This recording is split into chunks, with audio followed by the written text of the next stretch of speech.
want to be targeted throughout the game. It's Britt's Browns going up against Benjamin's Panthers. So with kickoff straight ahead, we'll check in with our broadcast team. Here are Brandon Godden and Charles Davis. And we welcome all of our viewers inside a place that the folks around here like to call the Vault. And that's Bank of America Stadium in Uptown Charlotte. Coming up, we've got a good matchup on tap between the Cleveland Browns and the Carolina Panthers. And we say hi again, everybody. Brandon Gaudin here as we count down to kickoff. I turn to my partner, that's Charles Davis. And Charles, Larry pointed out in the open, we've got a pretty good matchup of wide receivers here this afternoon, don't we? And those guys have such a big impact on the game nowadays. We know it's a throwing game, but the guys who can go up and get it, the guys who can break tackles after the catch and make bigger plays, oh yeah, they love spotlight as well. They want the football, they want the attention. The Carolina kick team is out there ready to go, and they kick this one away. This fielded a few yards into the end zone. Oh, a little 360. And last year that would have been a net gain of 5 on the return. This year he stopped where he would have been if he had taken a knee, and that's at the 25. So here come the Browns for their first drive on offense. They'll be led out by their quarterback, the former USC Trojan. It's Cody Kessler. When Cody Kessler was drafted, many people thought it was a surprise that he went in the 3rd round. They thought he would go later. But when he came out, the man who selected him told the rest of the world, trust me, this guy can play.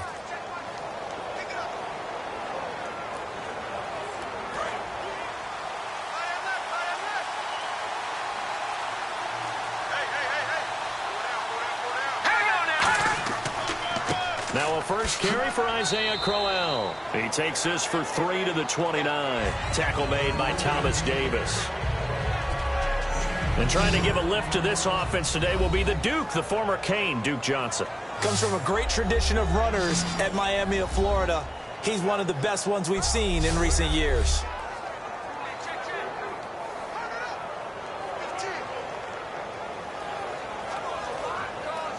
And after the play on the ground, that brings up 2nd down here.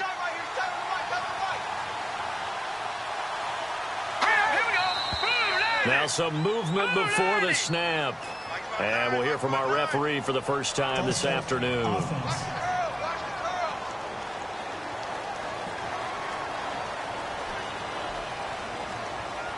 Still 2nd down.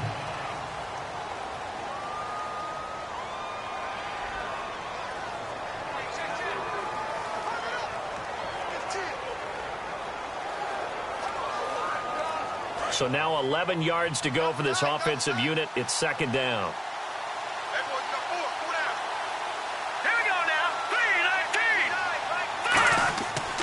After the penalty, it's Crowell. And he'll be brought down here at the 28. 4 yards on the pickup there as they get it back to a more manageable 3rd and 7. And the starting crew defensively for Carolina. Startulele is a former 1st-round pick who's starting to round into form, becoming one of the better run stoppers in the league.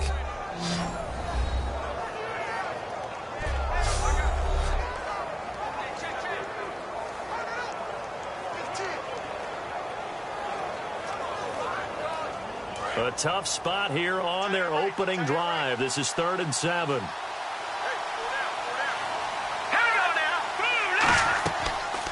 A first carry now. This is Johnson. And he'll get it up to the 33-yard line. It's a gain of 5, but it'll lead to a 4th down. Frustrating for a defense, energizing for an offense. Finding a way to create that type of yardage in your running game, that'll make the guys carrying the ball very, very happy.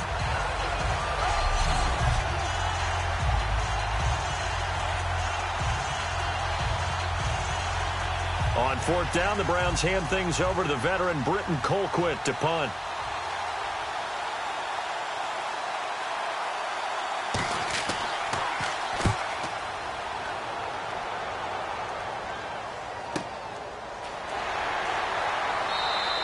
It's a 46-yard punt, 2 on the return.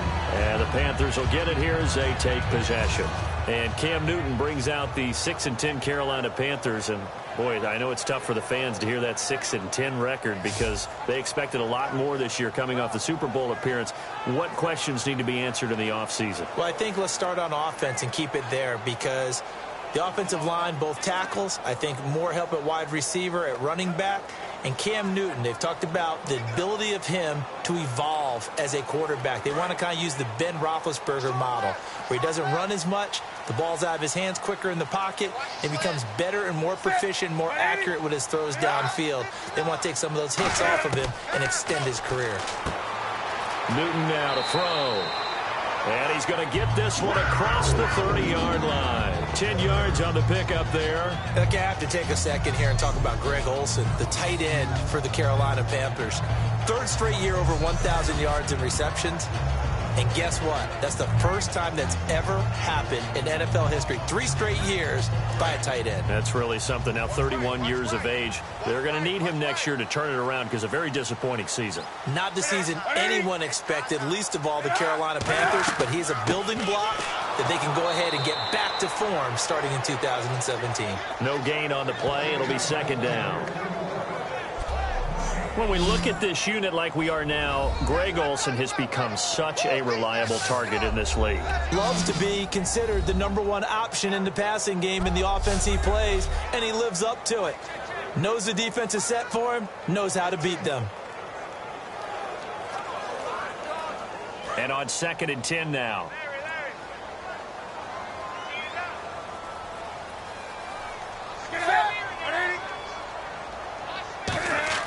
This is Stewart again. And he'll get this up only to about the 33. Give him 3 yards on the run there. That still leaves him with a difficult 3rd and 8 coming up. And here's the starting crew defensively for Cleveland. Joe Hayden is a complete cornerback. He tackles, he covers, and does everything with incredible speed.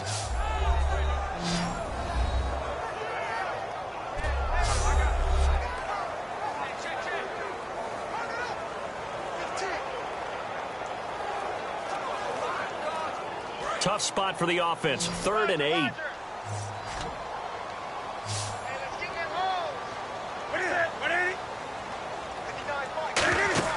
Throwing on 3rd down. Newton finding time. He sets to fire deep. Oh, and a bad throw there. It's intercepted. Picked off by Jamar Taylor. And his guys are going to get the football at the 28-yard line. They told us repeatedly earlier in the week in our meetings, we need some plays from our defense here on the road early. They got one. And don't think they were above all week long pointing out to their defense that the other defense is rated higher than them. You going to let that happen, guys? Is that how we're going to play? And they responded to the challenge. And as the Cleveland Browns come back out onto the field, they'll get going again on offense here in a second. But 1-15 this last year. And it's a franchise that since moving back to Cleveland in '99 has only been to the playoffs 1 time. Hard to believe, right? Just 2 winning seasons in that time frame only 2. as well. But I think there's optimism to be had here in Cleveland. I think that the fans, it's tough for them to see it after another 1-15 season. But I think that they have a plan in place to move this franchise forward.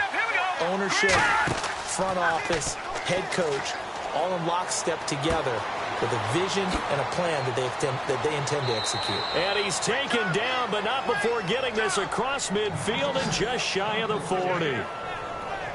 There will always be a place for methodically marching the ball downfield, but when you can pick it up in big chunks and strike like that, have explosive plays, that's often the difference in winning and losing. Those types of plays that can knock a defense off balance, that'll drive a team towards a victory.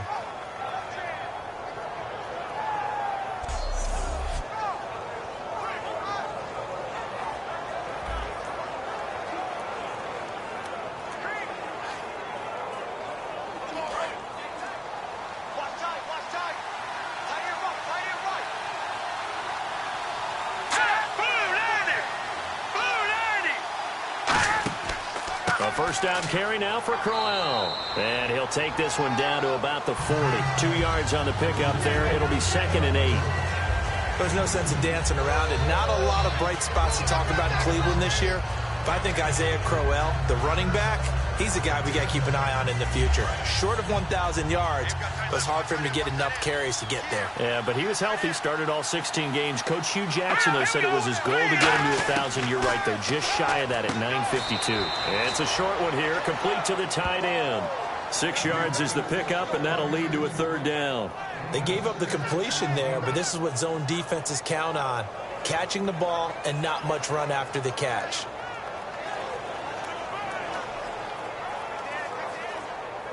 Two yards to go here on third down.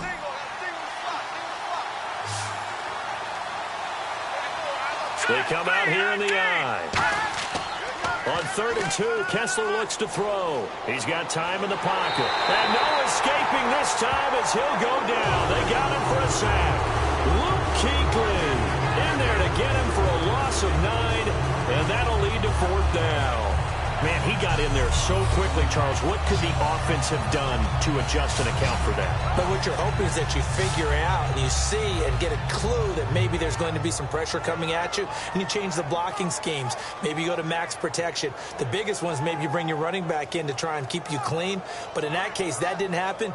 Zero accountability, and a sack resulted. Here's Britton Colquitt now as he'll punt it away for the second time.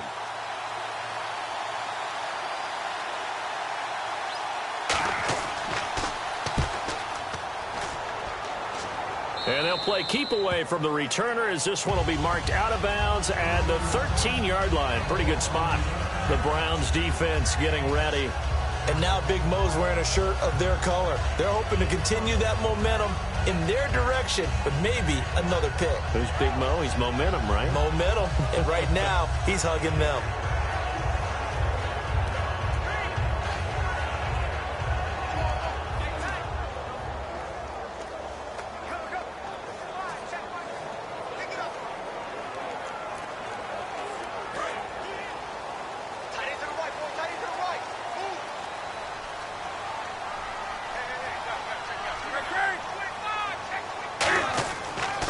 They start on the ground. This is Stewart on first. And he finds enough of an opening to get this one back up to his 20. And the numbers down a bit from their Super Bowl year this season for Jonathan Stewart. Did have some injuries. He finished with 824 yards. 9 touchdowns, though. Good in that department. When it's around the goal line, he's a terrific runner because he knows how to get there, and he can run through contact, run through trash, as we like to say. That's part of the reason he accumulates injuries that he does, because he runs inside a lot and takes on those linebackers. But they're going to work on Jonathan Stewart in the offseason, get him healthy, and have him back ready to go for next season. This one complete to Devin Funchess. And he'll get this up to the 34-yard line. 15 yards there on the catch and run. And that's one of his advantages of a passer, is now with his height, setting back there in the pocket, firing it over the middle, he can really see everything clearly. It is, and I know that other quarterbacks get it done different ways, all right? You don't have to be his height to make a great play, but what he does is he takes away having to make those slide steps in the pocket to find angles to throw the ball through. He just throws right over the top of it because he can see everything, and sometimes that saves time and gets the ball to a receiver quicker. Just a yard on the pickup there, and it'll bring up a 2nd and 9. Now that's the type of play that'll fire up a defense. Hold them to 1 yard on a first down run.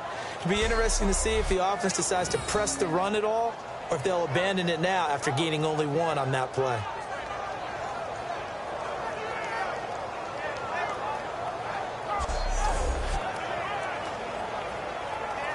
See if they stay on the ground for 2nd down.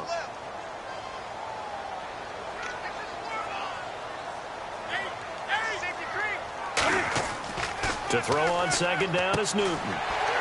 Funchess with a catch over the middle. 6 yards is the pickup, and that'll lead to a 3rd down. He decided to run a hitch route. It really helps to have a guy who can turn it loose. And, boy, he rifled one in there on that one. Not much run after catch, but it worked really well.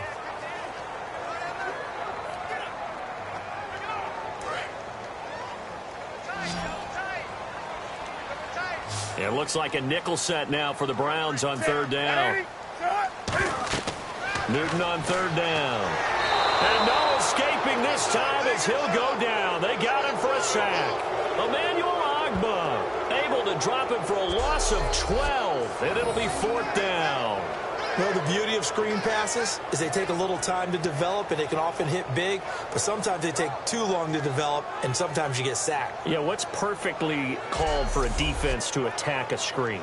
Typically a blitz, and even though people think that the screen operates against the blitz, if you have the blitz called and you still cover the screen, now that allows your blitzers to get there.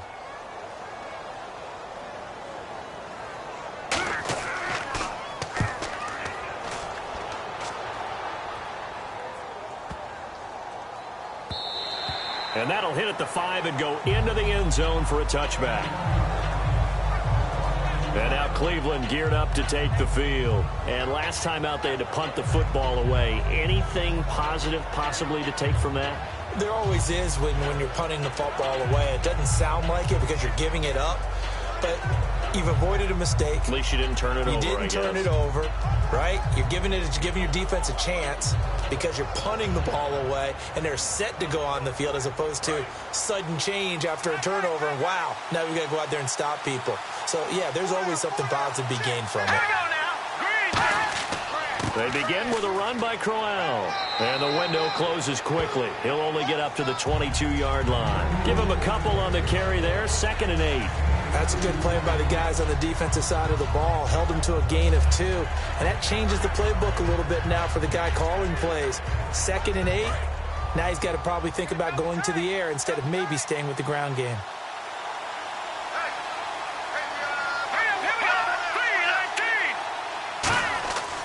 On 2nd down, here's Crowell. And he will lose yardage on the play. Back at his own 19-yard line. He'll wind up losing 3. And now it's 3rd down. And the offense there, the O-line, everybody really on offense, they were just manhandled at the point of attack. Yeah, you could pretty much call them all out, couldn't you? Almost by name, right? That was a very tough sequence for the offensive line. But how about that defensive front creating a new line of scrimmage and creating a lost yardage possibility? And the Panthers bring in their nickel set as they try to defend here on 3rd down. 5 defensive backs. It's complete to Britt. 17 yards on the pickup there, and the drive will continue. He's such a good route runner. Shows it there on 3rd down. Very proficient and a good pass. And you know what I've observed over the years in the NFL? The better a route runner you are, the more confidence your guy's going to have in you to go to you in important times because he can trust you being in the right spot, and they connected there and picked up a 1st down. Fresh set of downs here.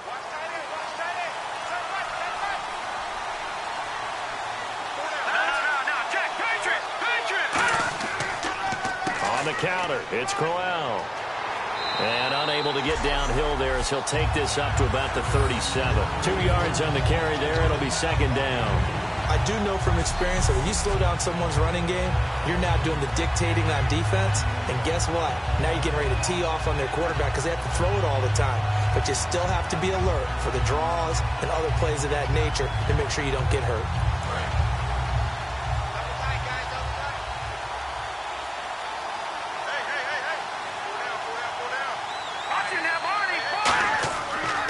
They'll run it again with Crowell.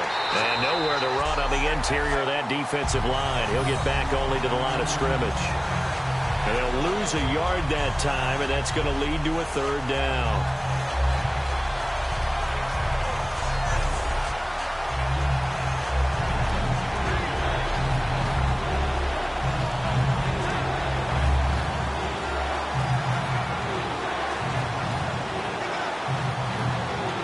And you would have to think an obvious passing situation here on 3rd and 9.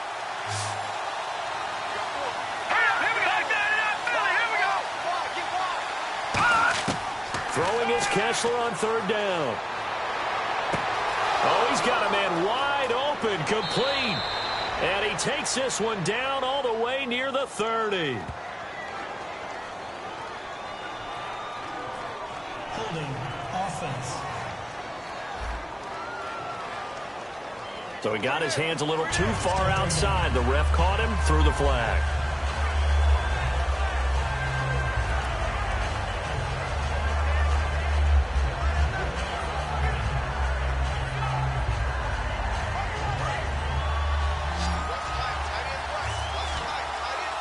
And some secondary help here for the defense in the nickel on 3rd and long. On 3rd and long, it's Kessler. And it's a sack. Down goes Kessler.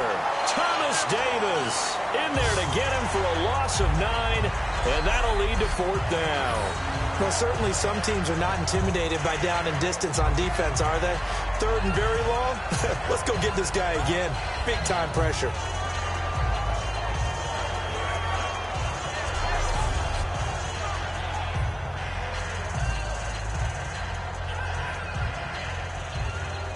Here's Britton Colquitt now, standing just outside his own goal line.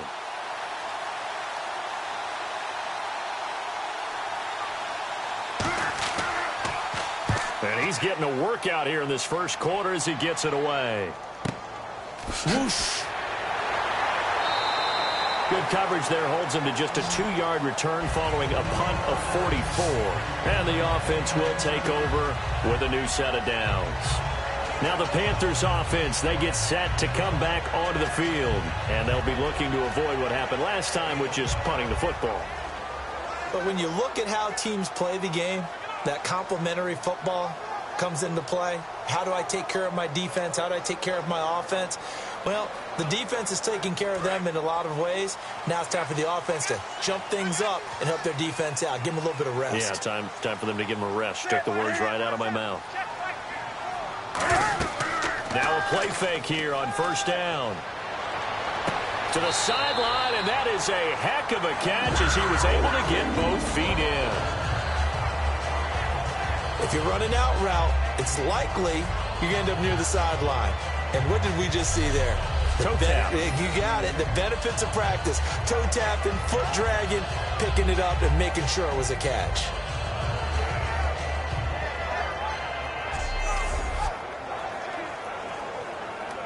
First down and 10 now for the offensive group.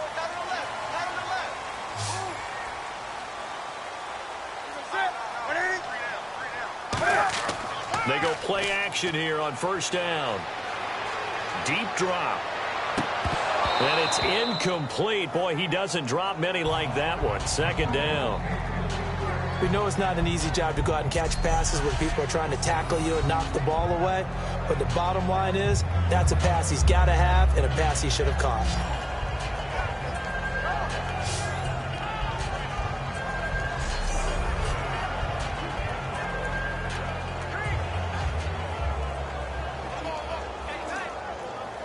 Second down here after the incomplete pass.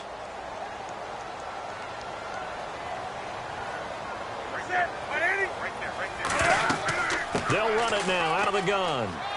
And he might have got this across midfield, not by much. They'll mark it down at the 49. Call it about a gain of 3, and they'll be looking at a 3rd and 7 coming up. Well, so many times we look at a short run and we praise the offense for trying to set the tempo and establish things. But the defensive guys, hey, they just won the battle there. It wasn't a big run given up. They don't always have to absorb the body blows. Sometimes they dish them out themselves. Throwing on 3rd down, Newton going up top. And he couldn't hang on to it through the contact. Incomplete. Well, they went for the big play there, but that drop could really hurt their momentum.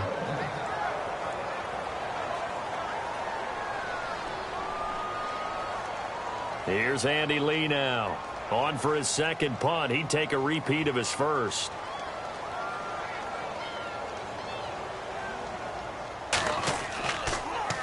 He gets this one away, and boy, it's another there as this will hit in the end zone for a touchback. And the Browns offense back out there ready to take over. And on the last go-around, they really couldn't get anything going. They had to punt from deep inside their own territory, which means they're going to lose the field position battle as a general rule.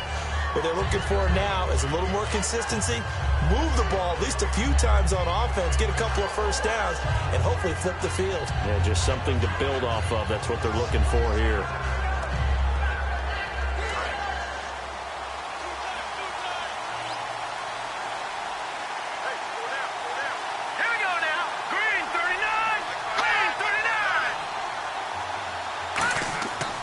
Here's a give to Crowell. And he'll be taken down here at about the 23-yard line. Give him 3 on first down. It'll set up a 2nd and 7. Tough day, tough sledding right there, and it's been that way the entire game. Not a whole lot of room to ramble for him. Yeah, you're right. It's been that way all afternoon. Didn't get a whole lot better there. 2nd down following the run.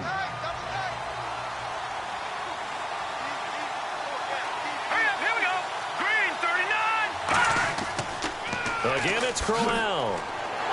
And he got blown up on that play. Back at the 20. So he loses 3 yards there. Now 3rd down. Oh, I love it when we see some basic football here. Toss, sweep, that's one of the first plays they put in the playbook. And if you're the offense, you're trying to get those big guys around in front of your runner to get him downfield. And if you're the defensive guys, get up underneath them and finish off the play, just as they did there for a loss.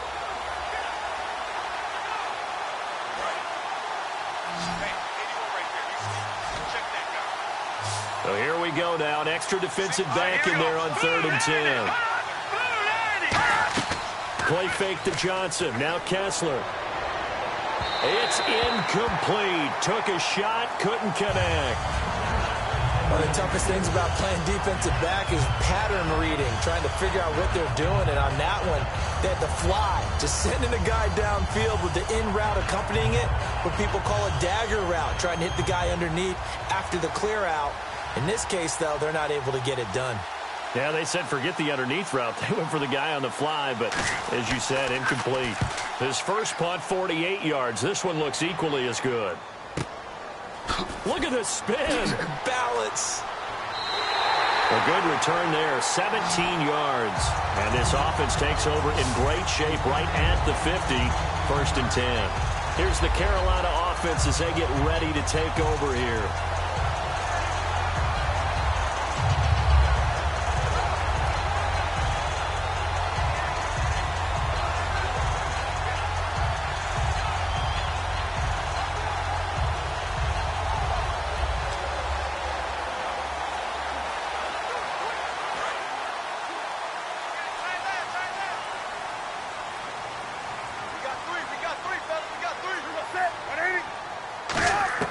Newton on 1st down.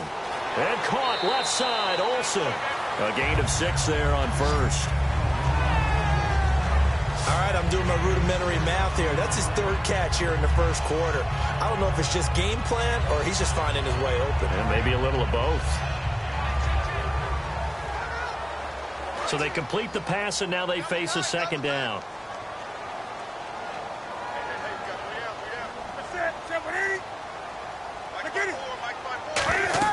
They'll run it now out of the gun.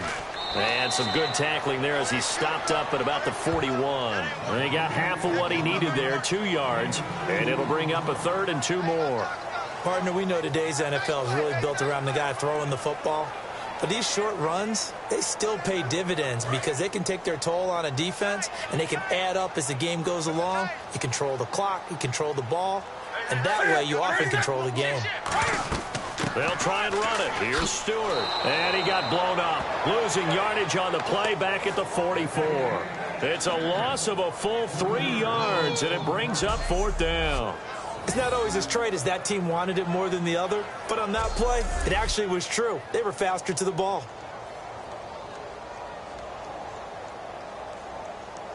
Here's Andy Lee now as he's on to punt for Carolina.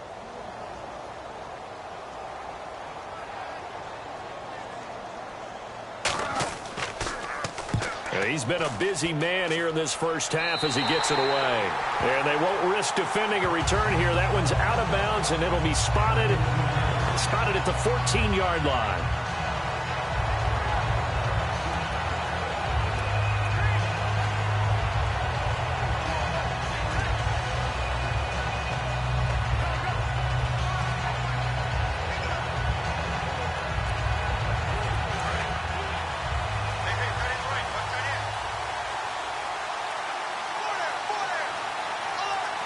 They come out here in the eye. Laundry on the field. This is going to be a false start on the offense. Sometimes you have to slow things down a little bit when things get heated. The cadence has to be slow and deliberate at times to make sure your team's ready to go. Still 1st down.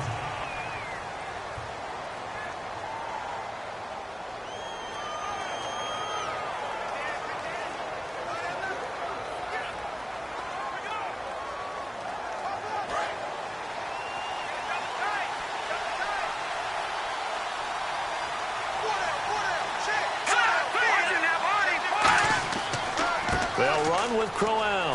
Look at the spin. And they'll get him down here at the 23. Give him 14 on the play. And it'll be second and about a yard to go for the first.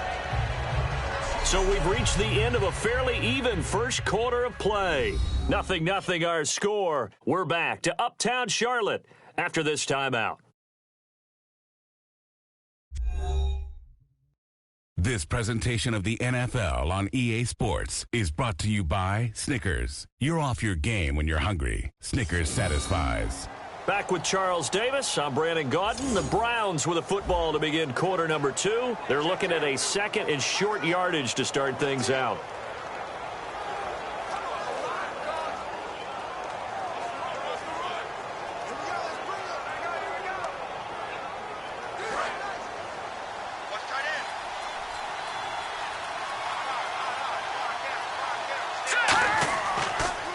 This is Crowell.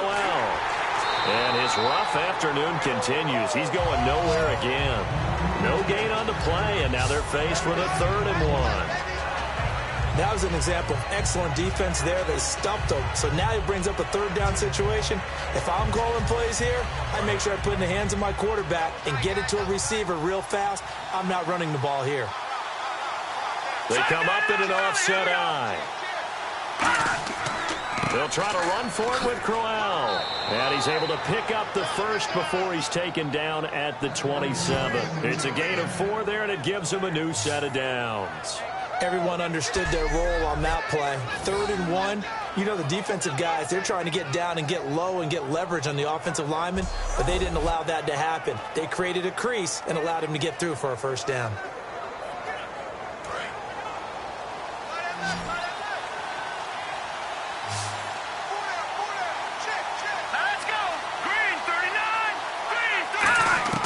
Looking to throw on first is Kessler. Throwing over the middle, but it's incomplete. Isaiah Crowell, the intended target. All right, different topic here. 2018, the Super Bowl, traveling north, far north to Minneapolis. Early predictions for that one. Who you got? Well, you know, everyone's still waiting in the NFL for a home team to play in its home stadium, right? So could the Vikings be that team? I'll start in the NFC, and I'm going to say no. I think Seattle, starting to get near that maybe last run with their defense. The Earl Thomas returns. I like Seattle coming out of the NFC. How about you? Well, I'm actually going to take a Dallas Cowboys NFC title run. I think that they came so close this year, probably most talented going into next year. I like that one. Well, in the AFC, I'm going to go with a team that if they improve their defense and their quarterback stays healthy, they could be that team, the Oakland Raiders. Okay, I'm going dark horse. Cleveland Browns. Let's go. Hey, from worst to first.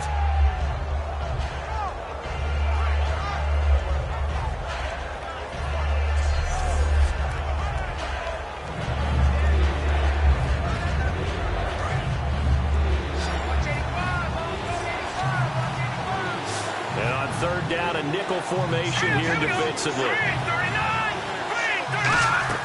Play fake to Johnson. Now Kessler.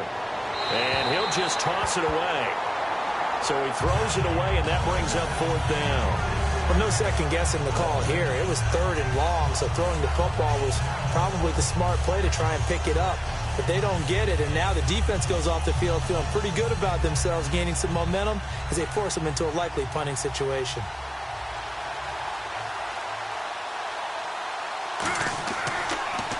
And he deserves a bronze leg as he gets this one away. This will be fielded at the 17. A good return there. Call it 13 yards. And out will come the offense as they take over. Carolina getting set to take the field. And still no points on the scoreboard. You're coming off of the 3 and out. They're just looking for anything to grab onto right now, aren't they? I'm wondering if someone's going to take charge in the huddle. You know, we always look to the quarterback, but sometimes it's another player on the team, a star, a veteran, someone with some excitement and energy. It's like, all right, guys, let's shake things up and let's go, because they still have an opportunity to make things happen. Shake it off.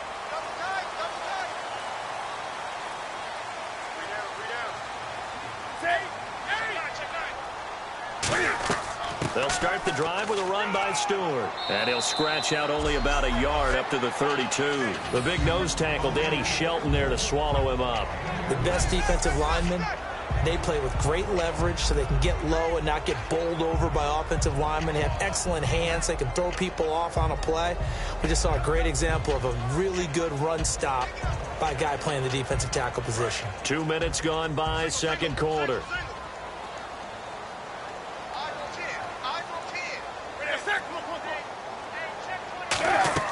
They go play action with Stewart. Now Newton. He's got his man on the crossing route.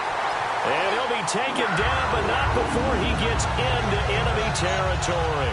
They hit that crossing route really well. Excellent timing, puts it right on him, and he keeps running. Yeah, turned it upfield for good yardage.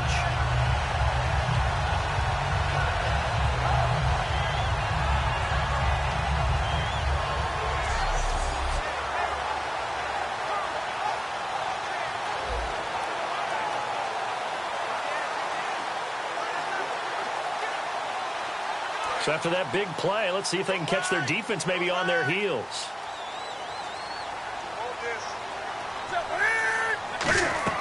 Now Stewart on first down. And just a short gain that time as they're able to get him down. 2 yards on the pickup there. It'll be 2nd and 8. Well, I think we know by now that every run is not going to be broken and get all the way to the end zone. But these short ones still have their value. You can still set up the play action and throw the football. You control the clock because you have the ball and they don't. And often the physicality sets the tempo for the game.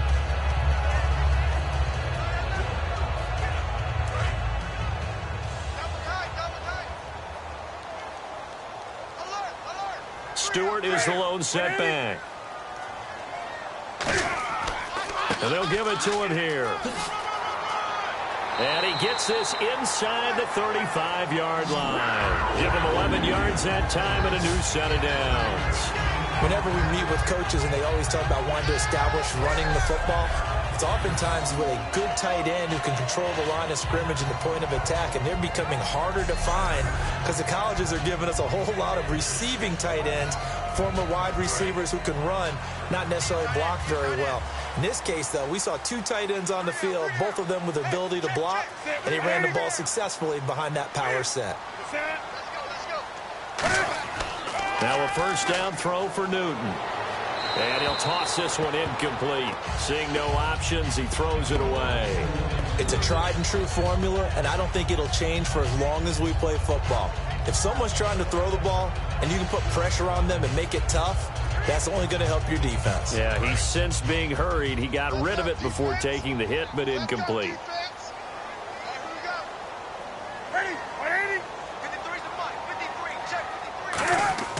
Play action. It's Newton. Caught on the left side by Benjamin. And he will take it across for a Panthers touchdown. Kelvin Benjamin, 33 yards. And his guys are able to strike for 6. And on that one, able to catch it, also able to have the wherewithal to take it in for the score. And how about the phases of a successful catch and a completion of a play? Look the ball in, secure the catch, and then, of course, the run after the catch that ends up in the end zone. Extra point attempt to follow here. And this will be good to give the Panthers a 7-0 lead. That time a 6-play drive. And the end result, a Panthers touchdown.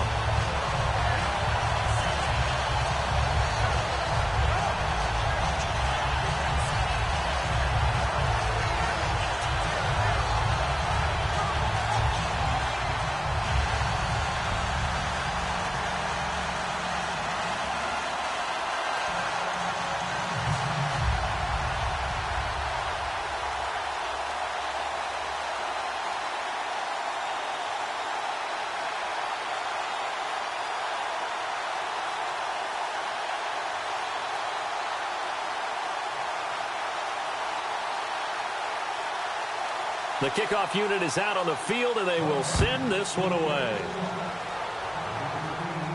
The return man is Mario Alford. Oh, a nifty juke there. Not much fun for a guy trying to tackle it. Here comes the field general leading his offense back out there for the next possession. And I guess the question, Charles, is what's the formula for keeping him better protected? Because as we see, the protection, it struggled. And normally what you get is renewed determination. When the big guy gets hit, that usually sparks people. Hey, we can't let this happen anymore. They take it personally.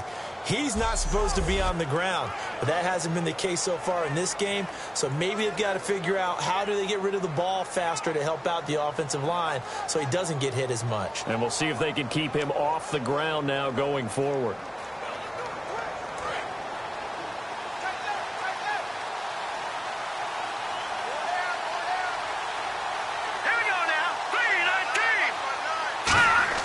On 1st and 10, here's Kessler. And seeing no options, he just tosses this one away incomplete. Now that'll bring up 2nd down. Well, you mind if we go off topic for a second? No, you know I like to do that randomly. AFC playoff contenders for this year that didn't make it last season. Who do you have that might get in? Well, I think Cincinnati's got to be considered there. Maybe they'd have an offseason that's calm, and they go into this season and try and get back to the playoffs where they've been perennials. How about Denver? Yeah. Remember last year, they didn't have the quarterback to start. Trevor Siemian played pretty well overall, but maybe they can get solidified there and ride that strong defense right back into the playoffs. I'm going to give you a couple a little bit off the pace. Indianapolis cannot afford to squander Andrew Luck, one of the better young quarterbacks in the game. They've got to get back to the playoffs. And Buffalo, brand new head coach, brand new people running the ball club. Let's see if they can figure it out, because I think defensively they can be awfully strong. Underneath for Johnson. And he's taken down at the 43, but not before picking up the first. It's a pickup of 16 there, and it'll lead to a new set of downs. And at his size, he's a smaller back. You can get him the football. He can kind of get lost, make someone miss. It's good for him. Yeah, it's great for him. I like what you said there. Sometimes he gets lost in the traffic a little bit, but get him out in the open field into some space. That plays to his strengths the best and keeps him out of it where all the big boys are, you know, make someone miss in the open field. A 1st down throw for Kessler. A little dump off for Crowell. And he'll get it out a couple yards shy of midfield at the 48. 4 yards on the pickup, and it'll be a 2nd down. So many times you hear today's NFL described as a space game. Get your best players into space with the football in their hands. That's why sometimes you swing it out to your runner, get him out in the flat, and let him have a chance to make people miss an open field.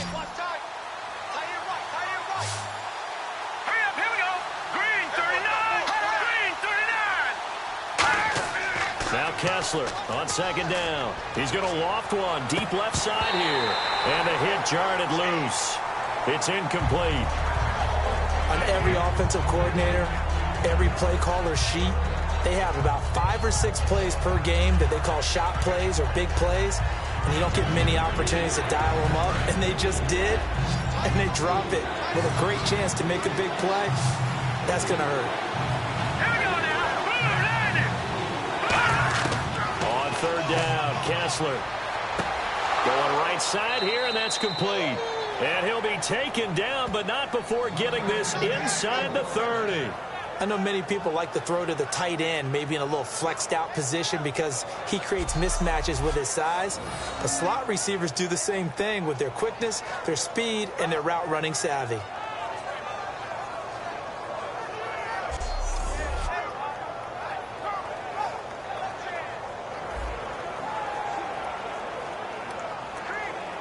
And here comes play number 6 on this drive.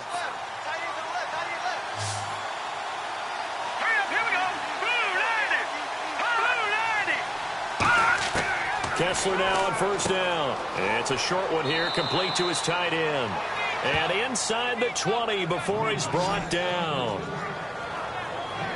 Coaches always harp on the quarterback reading the defense and getting it to the open man. That's good recognition there. And how about what he did after the catch? Yeah, hit your tight end, let him get some rack. Yeah, when he gets moving, not many guys want to come over and put a hit on him, do they? Red zone opportunity.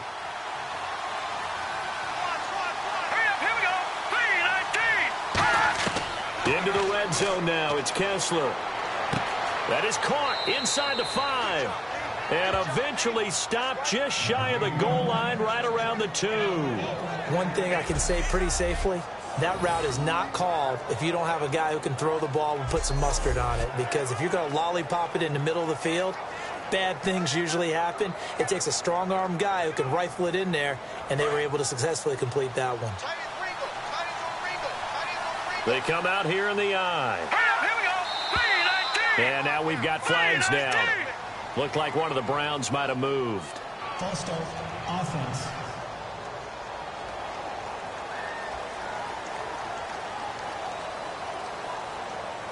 Still first down.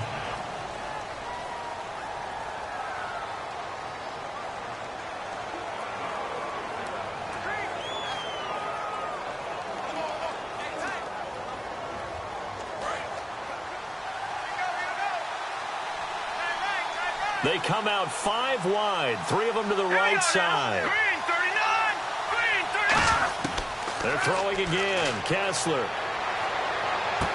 Looking left sideline, incomplete. That time they were looking for the former Auburn Tiger, Ricardo Lewis. And that'll bring up second down. I hope I don't sound too rah-rah on that one, but that's the exact right throw. Either your receiver gets it or no one gets it. Give him a lot of credit for being really precise with it. Got rid of it. No one got it. Here we go. Now a handoff to Crowell. And this is going to result in losing yardage. They're driven back to the 8-yard line. They'll lose a yard, and it brings up third. There's another example of why they haven't scored any points so far. I think it's time to abandon the run game, spread things out, and go to the air. It certainly can't be any worse than what they've done so far.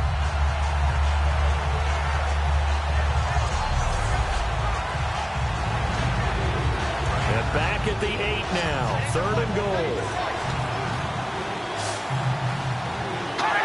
Someone moved. Flag is out. That's going to be 5 yards. And that'll drive coaches crazy. You work all week on dealing with loud crowds, on dealing with motion, and then you have a guy jump. Still third down.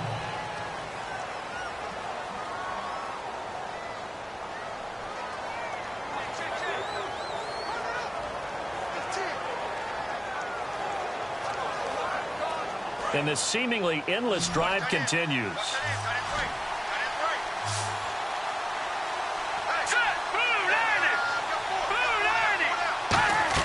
On 3rd and long, it's Kessler. Screenplay, Johnson. And now they're inside the 10 as he's brought down at the 9. A short gain there of just 4, and that'll bring up a 4th down. They dialed up the screen pass on 3rd down, and for a second, it looked like it was all going to come together, and they had a chance to pick up a first down, but the defense got there and finished it off. So now the Browns will turn it over to their field goal unit here. From the right hash, and this one just a chippy.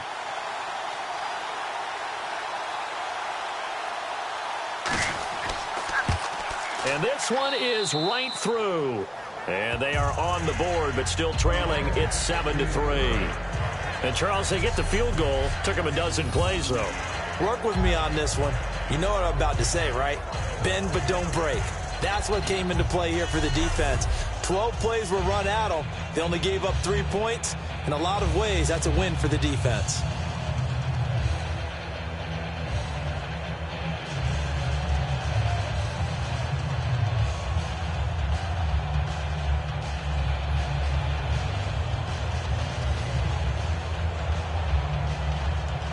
The lead cut to just 4 as they kick it away and turn things over to their D. This is fielded a couple yards deep.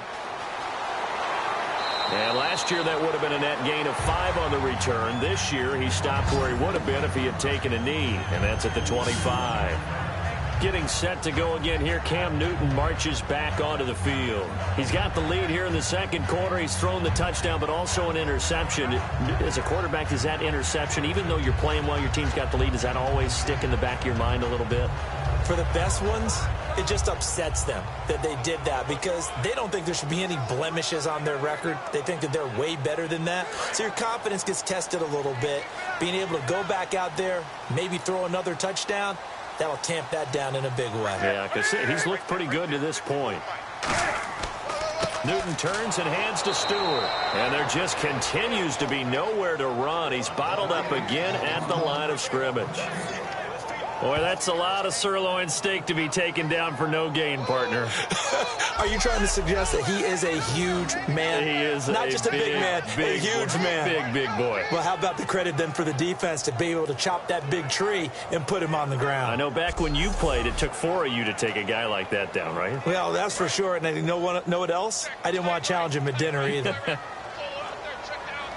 They'll come out in the pistol. 180. Here's Newton now on second down. Surveying the field. He hits Stewart in the flat. It's a gain of 5 on the play, and that'll bring up a third down.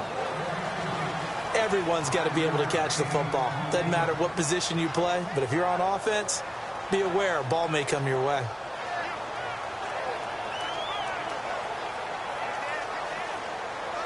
So here we go, a third down after the second down pass completion.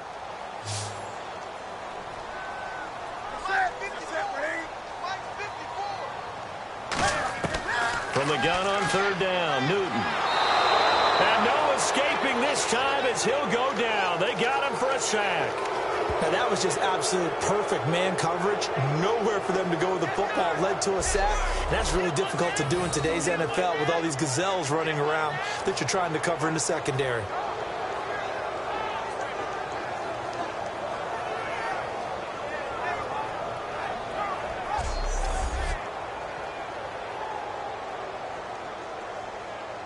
Here's Andy Lee now. He's been terrific so far.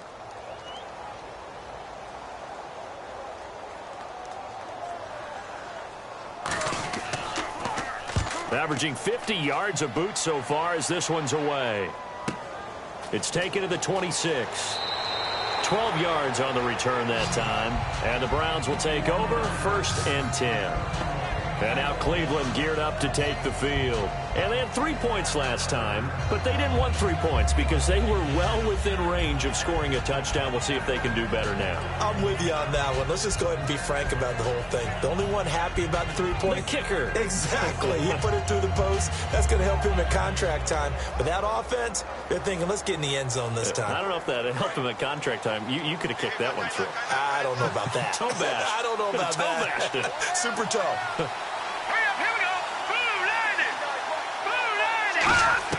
A first down throw for Kessler. Over the middle, and it's incomplete. He was looking to get it to Kenny Britt that time. Let's look ahead for a quick minute. We don't have the schedules yet for next year, but what we do have are the 5 international games that will be played. 4 in London and then 1 again in Mexico. Jacksonville, Baltimore, Miami, New Orleans, Cleveland, Minnesota, Rams in Arizona. Those in London, and then Mexico's going to get a great game. The Raiders and New England. Yeah, you're exactly right. And just think about the ones in London. Remember, they're splitting them between the 2 different stadiums in London, so they get a different flavor in all of these places. But Mexico, for the 2nd straight year, the Raiders are coming to town. That should be a whole lot of fun. Should be a ton of fun and a very good matchup. What a tremendous play by the defensive line. Instead of getting too far upfield against the draw, able to hold their spot and make a big play in the backfield. We've got a 3rd and 11.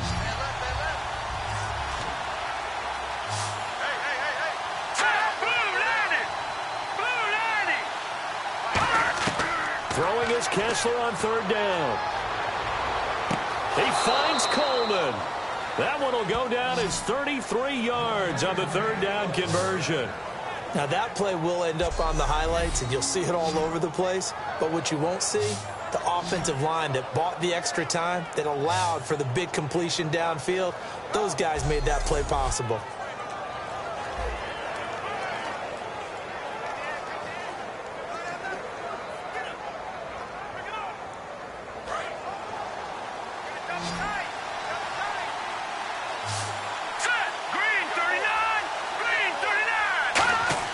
Now a play fake here on 1st down. He's going to air one out. And incomplete. He dropped it in the end zone. The intended target was Corey Coleman. And it's 2nd down. In this situation, it's really tough to figure out how to defend because they have plenty of room to still take deep shots at the end zone as they just did there. Yet at the same time, you've got to be ready for the short throw. In this case, when you see the cue that they're going for the end zone, retreat and make sure you have a way to play forward, back towards the receiver, and have a chance to bat the ball away as they did there. Second down following the incompletion.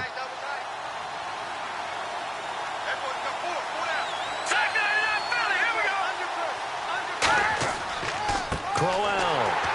And he is going to lose yardage here. He lost 2 there, and it's third down. And there it was right in front of us. Today's NFL, these guys nowadays, they don't just eat up space. They try and get upfield and make plays in the backfield.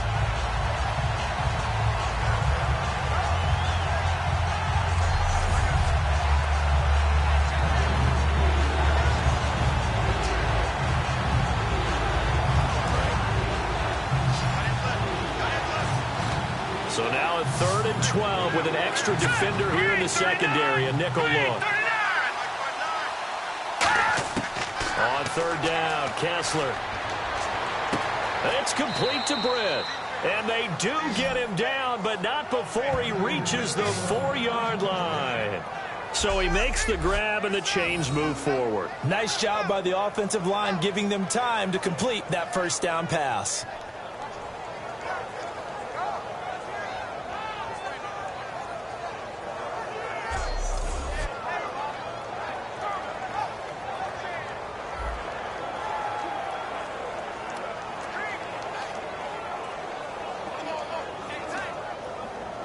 And here comes play number 6 on this drive.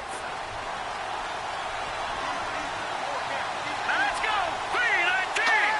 Offensive line wasn't set. There's the flag, and 5 yards back they go. Quarterback has to look around and make sure that his team is ready to go. Sometimes the quarterbacks go faster than is necessary. Still first down.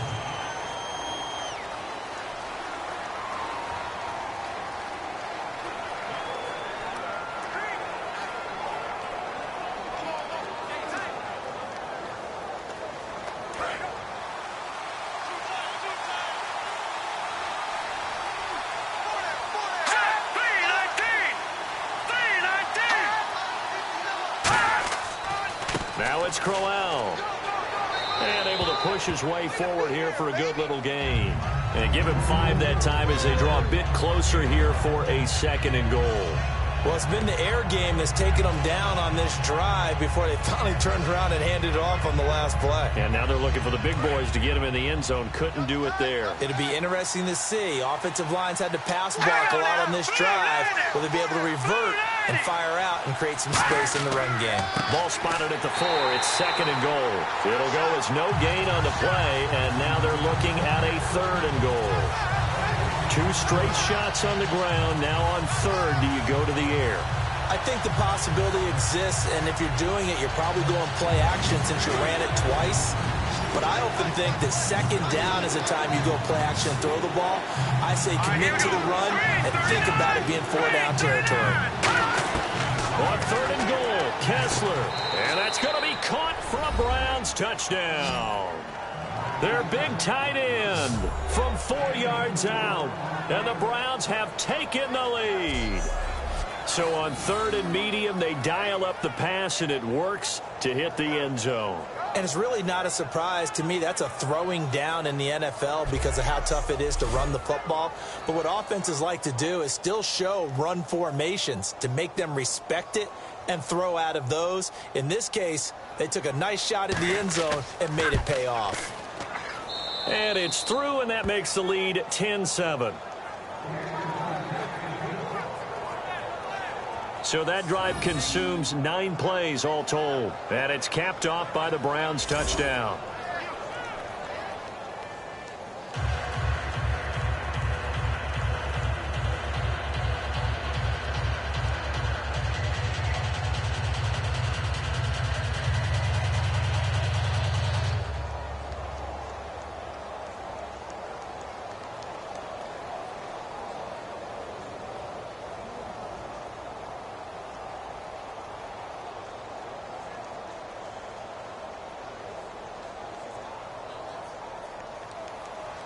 The Browns kicking team out there now as they'll send this one away.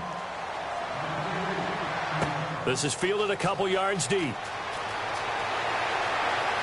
He'll bring it back to just about the 25. Call it the 24-yard line. We get a glance at the Browns defense as they file into position. They were able to force that 3-and-out. That led to a touchdown. Defenses obviously love 3-and-outs. They want more of that.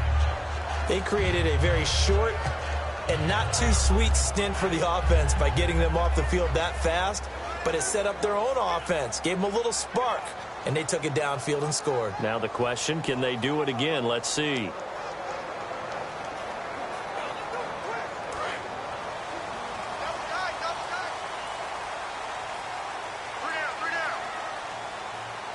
Stewart is the lone setback. He'll get the football here. And not a whole lot doing there as he'll get it up to about the 28-yard line. A gain of 3, second down.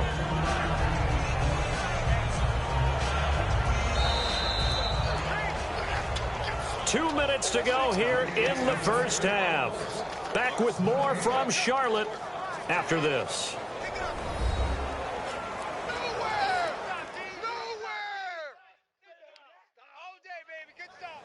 We remind you that coming up at halftime, we'll pay a visit to Larry Ridley in Orlando with our EA Sports Halftime Report.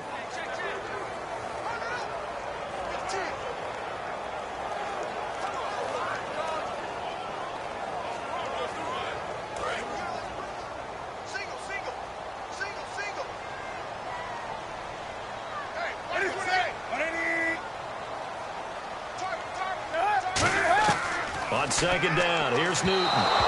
Throwing middle, but it's incomplete. They were looking to get it to Kelvin Benjamin there. And that'll make it third down.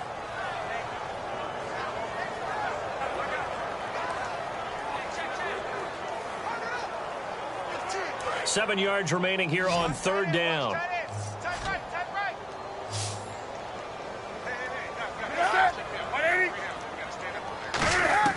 Throwing on third down, Newton gets it to Benjamin. It's caught.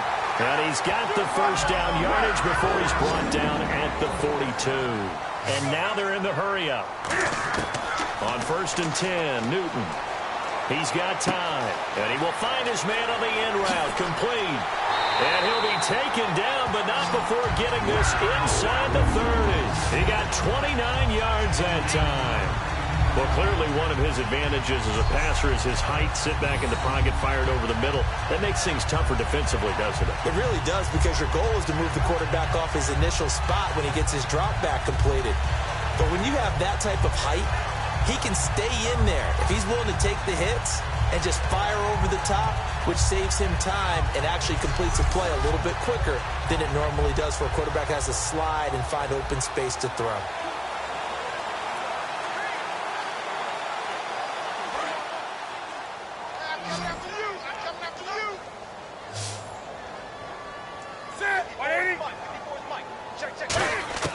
Newton on first down. Benjamin with it over the middle. A good pickup there. 8 yards on the first down completion.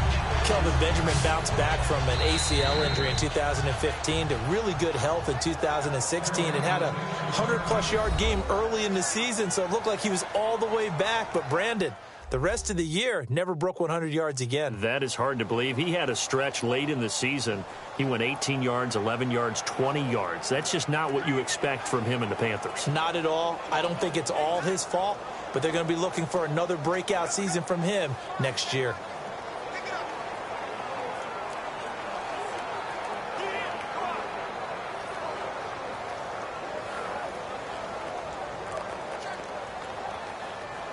So this brings up a 2nd and 2.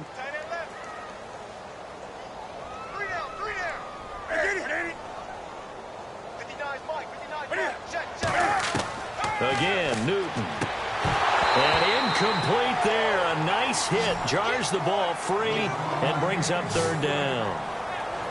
That was a classic example of trying to run with the ball without securing the catch. He was thinking about those rack yards instead of making the catch first and then taking off. And the offense looking to pick up the first down after the 2nd down incompletion.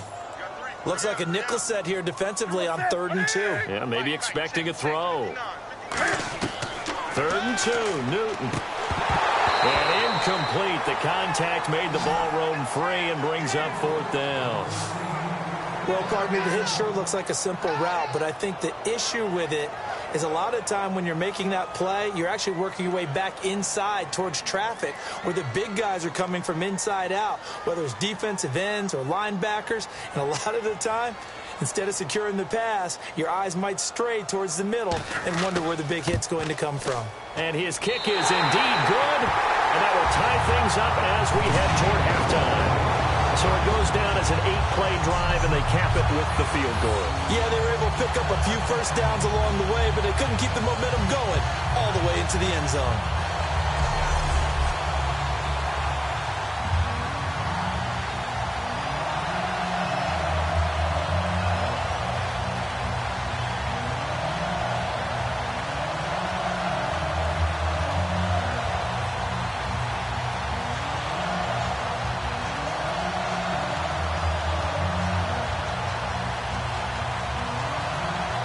So we're right back where we started, all even as the kick's away. This one taken from the 7. And he nearly broke that for more, but as it is, they'll start this drive at about the 37-yard line. And now Cleveland geared up to take the field. And they will simply, Charles, be looking to duplicate what they did last drive when they were able to push it in for 6. And they hope it'll be that easy, right? To be able to take exactly what happened before, replicate it. They may have to make a few additional changes along the way because I'm sure the defense will make some adjustments, but they've got to have great confidence having scored the last time out.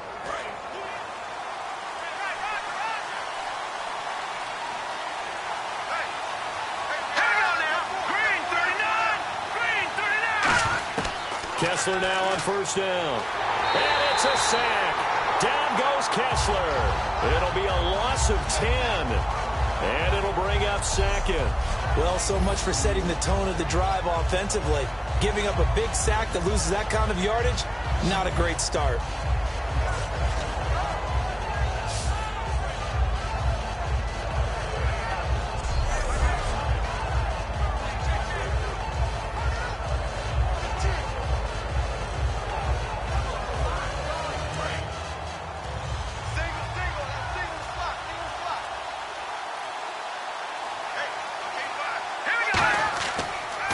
Play of the half. It's Kessler finding time. And that is incomplete here. So we have reached halftime here in a good one. 10-10 is our score. As we send you down to Orlando where we check in with Larry Ridley and our EA Sports Halftime Report. Take it away, Larry. Thanks, Brandon. I'm Larry Ridley, and welcome to our EA Halftime Report. Let's look back now at this closely contested first half. So we've got a tie game at half. And you can bet both coaches are in that locker room making adjustments and telling their guys to just keep playing hard like they did in the first half. So here we go. Let's take a look at some of the highlights from the first half.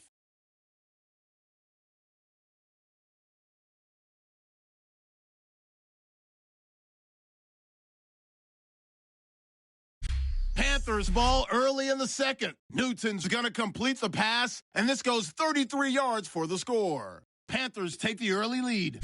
3rd down from inside the 10. Here the pass would be completed into coverage, and this will go for a touch. Browns go up by 3.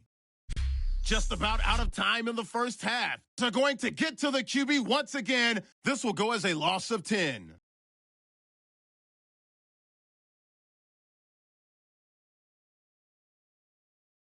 That'll do it from here in Orlando. Let's get you up to North Carolina for the second half with Brandon and Charles. Gents.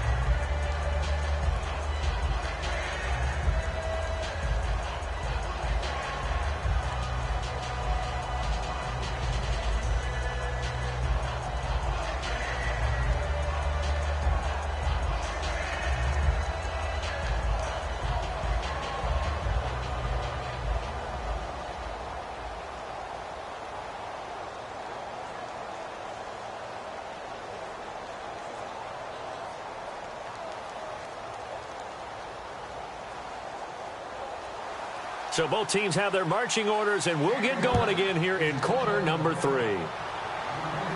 This will be fielded at the 8. Oh, nice spin. Oh, that brought back bad memories.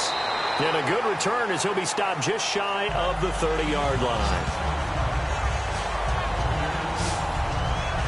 Out come the Panthers. They'll have it first on offense in the third quarter. They have a chance to break our tie here as we get a look at the first drive of quarter 3. And it's such a tone setter, isn't it? Because both sides trying to seize momentum to begin the half. What do they have dialed up that'll give them an advantage to move the ball downfield? Let's find out what they have dialed up.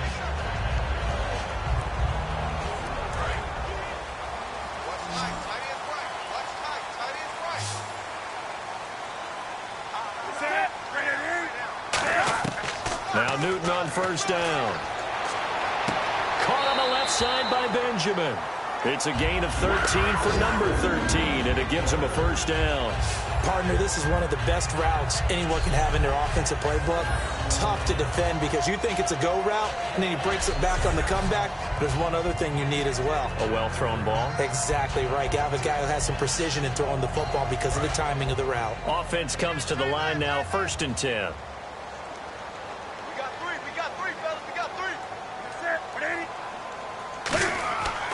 Newton gives off to Stewart. And he's going to bull his way forward to the 48.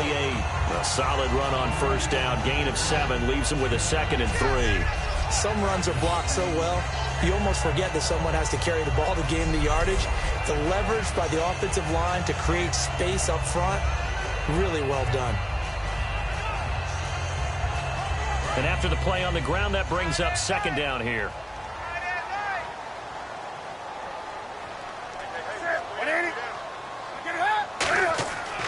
They keep it on the ground. Again to Stewart.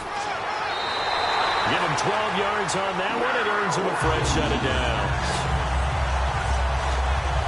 Absolutely love the run right there. This guy's known for his quickness, but also for his speed. He's able to get to the 2nd level almost before you blink if you give him any type of blocking.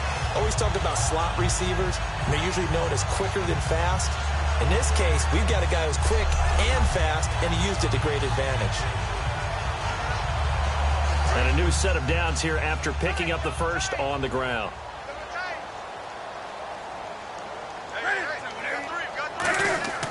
Now a handoff. This is Stewart. And running room scarce here. He's going to be stopped in his tracks at the line of scrimmage. No gain on the play there. 2nd down. But he was stopped on that play. He's had plenty of carries all afternoon.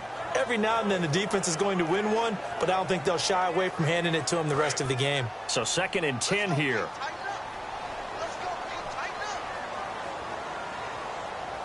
Stewart is the lone setback. And he'll get it up the middle. Fighting his way down to about the 35-yard line. Call it a gain of 4, and it'll leave him with a 3rd down and 6 to go. We always like to talk about defense in terms of levels. 1st level defensive line, 2nd level linebackers, 3rd level defensive backs. On that run, that was what we call a 1st level run, and it was stopped by a 2nd level player. Defense thinking pass. They've got the nickel set out on 3rd and 6. Here's Newton. And he finds a man. It's Olsen. And he's able to pick up the first before he's taken down at the 27. Completion was given up, but that's why you play zone defense, so that you can have people around the ball when it's caught, and you don't give up much run after the catch.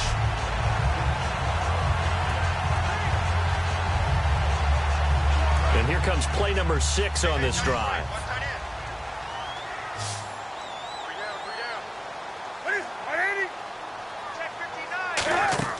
They go play action here on first down. He's got time. And no escaping this time as he'll go down. They got him for a sack. Joe Schobert able to drop him for a loss of 4. Now, we talk about players blitzing all the time. I often laugh and sometimes call it just straight-ahead pursuit. What a running start right back to the backfield for him. Yeah, it really didn't give anybody a chance to get up there and stop him. No, I mean, that's really, really difficult. You're asking a whole lot anyway, but when he gets that kind of a start and comes through clean, oftentimes the advantage definitely goes to the defensive player. Offense needs something here on 2nd down. It is 2nd and long.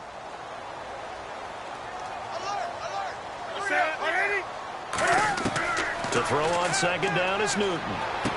And this one complete right side to Funchess. And they do stop him, but he takes it all the way to the 2.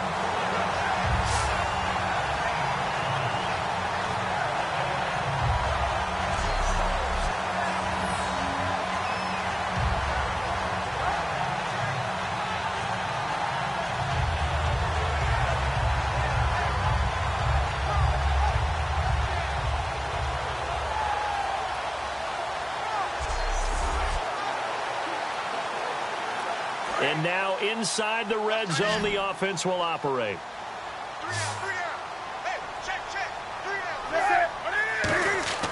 To throw is Newton. Trying to lob it in there, but it's incomplete. Johnson was the intended receiver, and that'll bring up second down. Well, pretty good coverage there, and both of these defenses, they've had good coverage throughout this one. No doubt about it, and in today's NFL, where we're used to a bit more scoring, this feels almost like a well-pitched game in baseball on both sides where the tension continues to build. Who's going to make the big play? Here's Newton now on second down.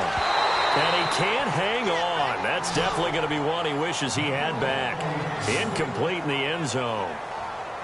After all the preparation, all the practice, a play like that will absolutely break your heart. They had everything they wanted, just unable to complete it.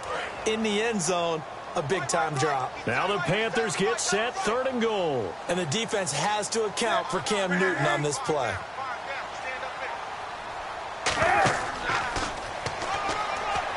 He may try and run for this. No gain on the play, and what to do now on 4th and goal. That was a statement stop right there. Now it forces the opposing head coach to answer this question.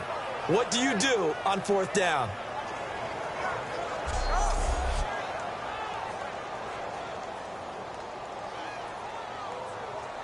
So out comes a field goal team now for the second time here today.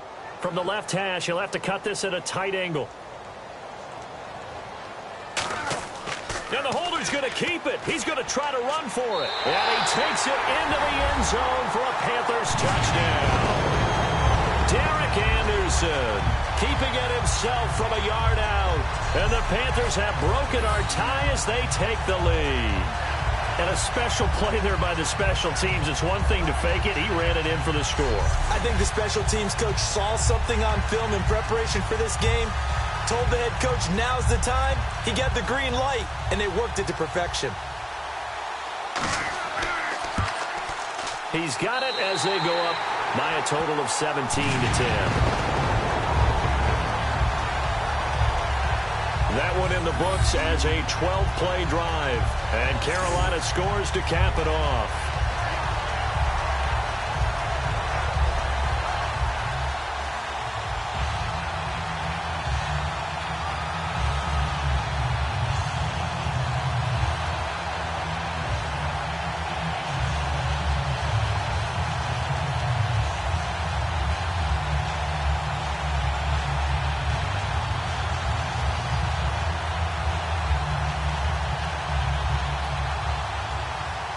Is the kickoff unit as they run up and send this one away.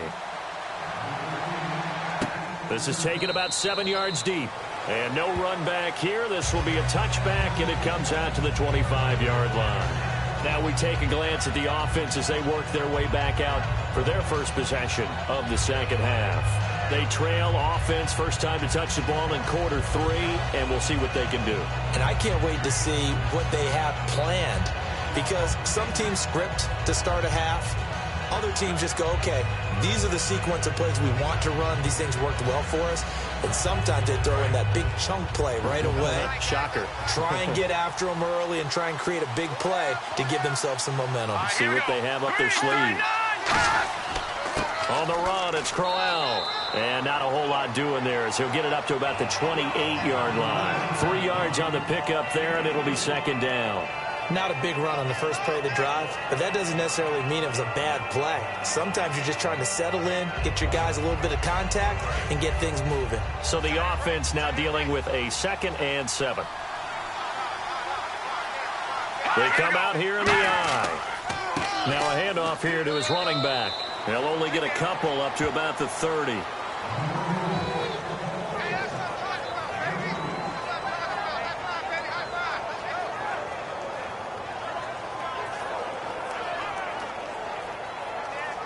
And the defense searches for one more stop here after the run on second down. Here we go. Boom, landed. Throwing is Kessler. Screen play, Johnson. And he'll go out of bounds, it looks like, right at the 40. And they get 10 yards there and convert on third. Would it be safe to say that as precise as routes are supposed to be run in the NFL, maybe they're not quite as precise in college ball? That's accurate, yeah. And I think we saw a college route in the NFL there. Just find the soft spot, find the dead zone, and find the first down. And that's what he just did. And the offense lining up 1st and 10.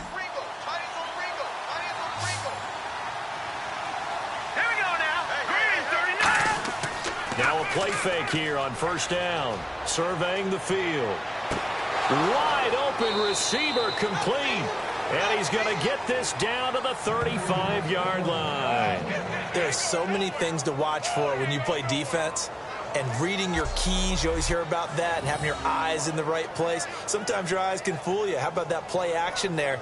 And it sprang the big guy, didn't it? Able to dump it over the top to him.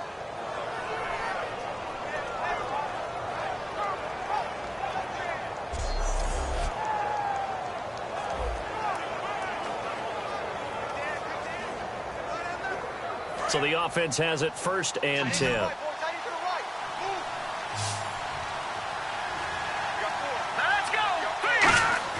On 1st down, Kessler. Nowhere to go here. He lost the football. But I think Brown was able to recover, and they'll indeed hold on to the ball here. On plays like this where the ball comes free, it's often unusual for the team that lost it to get it back. Because this is the quarterback. The ball gets away from him. Everyone else is trying to execute what they're supposed to do on offense. They're usually looking in the other direction, downfield, or have moved away from him. In this case, though, a teammate is able to come up with the ball. So they almost turn it over there. Scary moment. 2nd down here. Here we go. Boom, landed. Play fake to Crowell. Now Kessler. He's got time. He's going to float this one deep right side. And, oh, not only did he drop it, he dropped it in the end zone. And when all else fails as a defender, when you're not there in the coverage, your best friend is exactly what we saw there. A big play shot taken by the offense. Unfortunately, it ended in a big drop.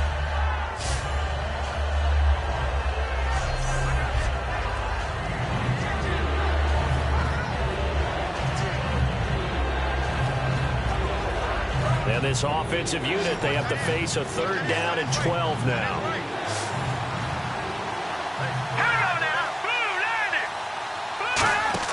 Play fake to Johnson. Now Kessler. He's going to take another shot here. This is caught inside the 15. A very solid gain of 27. Well, we know he's got the speed there. He needed the speed and the hands. A great catch. And because of that speed, you have to respect it as a defender. So you have to either play off or make sure you're somehow in contact with him. And he's able to do exactly what you said. Use the speed to his advantage and go up and get the football. That's a big-time play right there.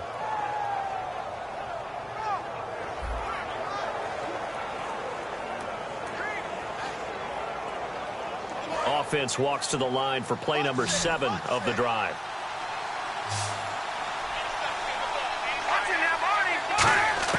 A 1st down throw for Kessler. Finding time. And no escaping this time as he'll go down. They got him for a sack.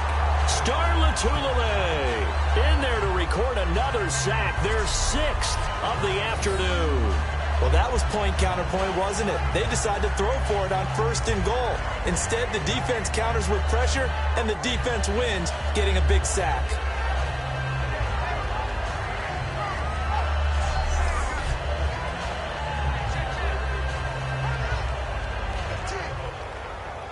So the defense has put them in a tough spot. It's 2nd and long.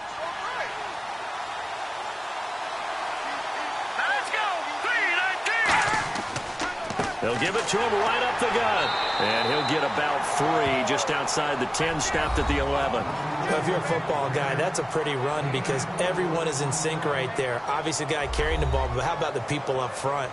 Leverage, athleticism, they created some nice space for him.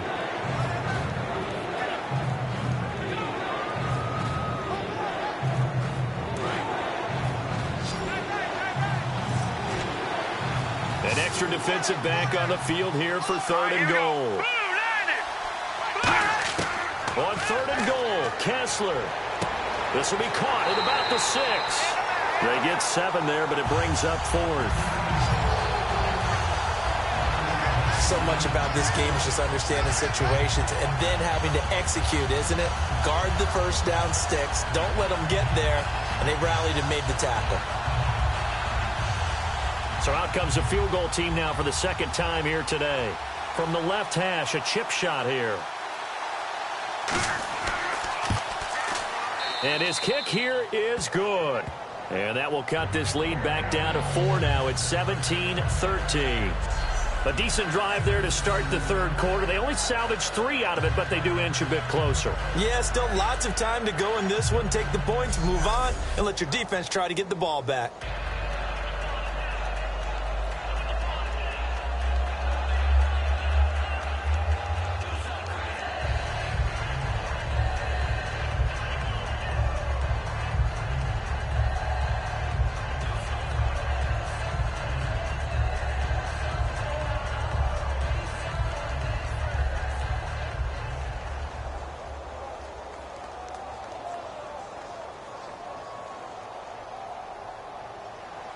The lead cut to just 4 as they kick it away and turn things over to their D.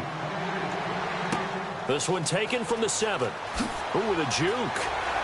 And he'll take this across the 25, couple extra yards up to the 27-yard line. Now Jonathan Stewart getting set to go as he trots back out there. And in the early going, the running game, as we see the numbers, it just wasn't on point. Well, now it's gotten more true to form. And sometimes it takes a little while for an offensive line to get in sync because early in the game, defenses throw different patterns at you, different formations, different sets, and you might not block them quite the way you want to, but as you start to get into a groove and you figure out what they're doing, now it all comes together, and that's what we're seeing right now.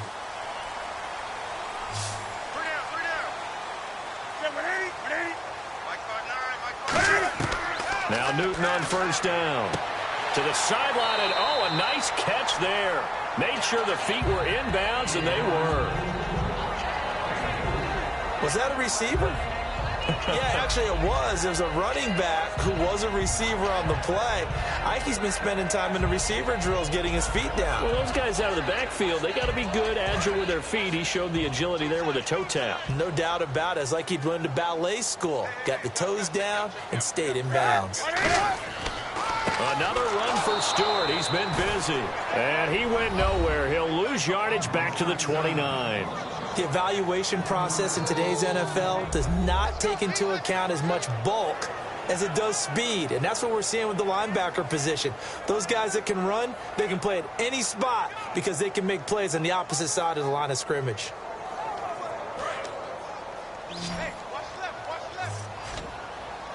A nickel back added defensively as they look to stop this 3rd and 8. Throwing is Newton. Throwing for his running back, and he's got him complete. And he's got a 1st down as he's up to the 48. He goes for 18 there as the drive will continue. We always talk about having to read defenses and how complicated that is. Well, this was an excellent read. Read the pressure and got rid of the football before it even got to him for a nice game. And when they're blitzing like that, running back usually a good spot to go with the football? Without a doubt, because he's right in your sight line or he's near you. So you're able to just get it to him easily. And once he gets in space, that's usually a good matchup for him. On 1st down, it's Newton. He hits Stewart in the flat. And he's able to get this one down to the 40-yard line. Give him 13 on the pickup there. And it'll be 1st down, Panthers. I'm going to show my age here a little bit. We used to talk about running backs catching the ball as safety valves. Nowadays, they're a big part of the passing offense. Quit acting like you're so old. You're only 65.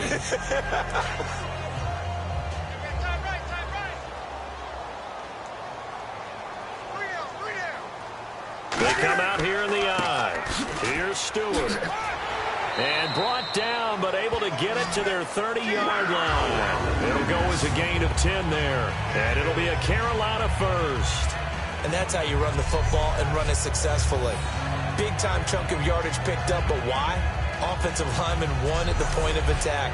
Their leverage way better than the defenders. The low man wins when you're getting underneath and trying to move people. And that's exactly what happened on that play. The offensive line moved the defensive front, created space, and the end result, a fantastic run. On 1st and 10, Newton. He's got time in the pocket. And he's going to go down here, a sack. They push him back to the 34. And that's his second sack of the game, but this player, disruptive in all phases, whether he's going upfield, coming underneath, you name it. He's a big-time guy you have to block.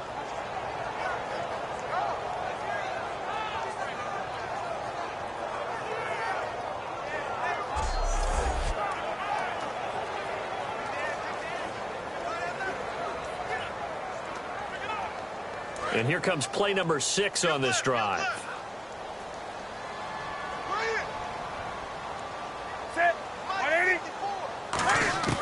To throw on second down is Newton. His throw incomplete. The intended target that time was Jonathan Stewart, and it's 3rd down.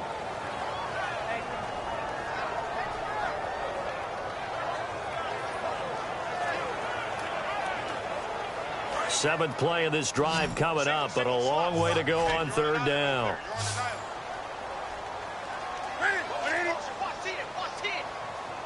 Third and long, it's Newton. And that is incomplete.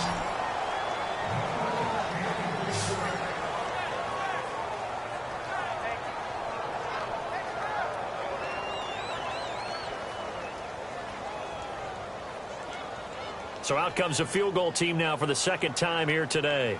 This will be kicked from the 42. It's a 52-yard attempt.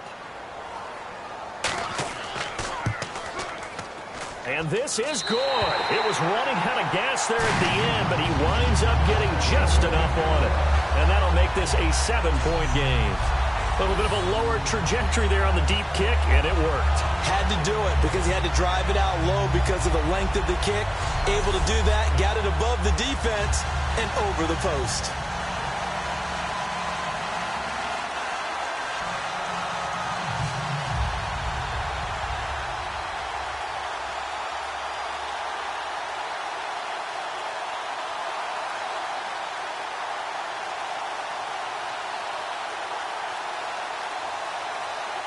The Carolina kick team is out there ready to go, and they kick this one away.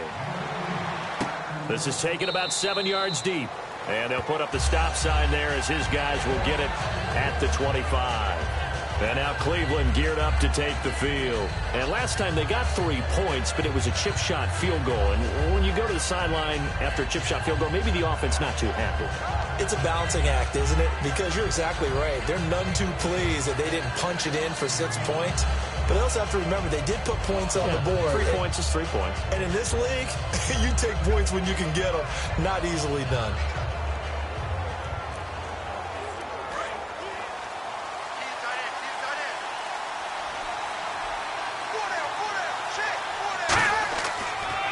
They'll give it to him right up the gut. And he'll get this one up to the 26. Credit him with a 1-yard gain there to make it 2nd and 9. Partner, you know I love to point out when teams break tendency and do something a little bit different from the norm. But when you run the ball in the first play of the drive, that's not a tendency breaker at all. That's just trying to establish yourself as you move forward. Let's go! Green, 39! On 2nd down, Kessler surveying the field. A little dump off for Crowell. A gain of 4 on the play, and it'll be 3rd down. I know most of the time when the ball's in the air, you're thinking wide receiver, tight end, but running backs, they can be a big part of any passing offense nowadays.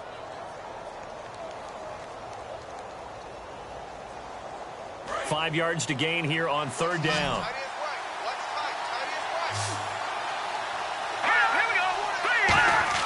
From the gun on 3rd, Kessler. He finds Coleman. 15 yards through the air and a 1st down.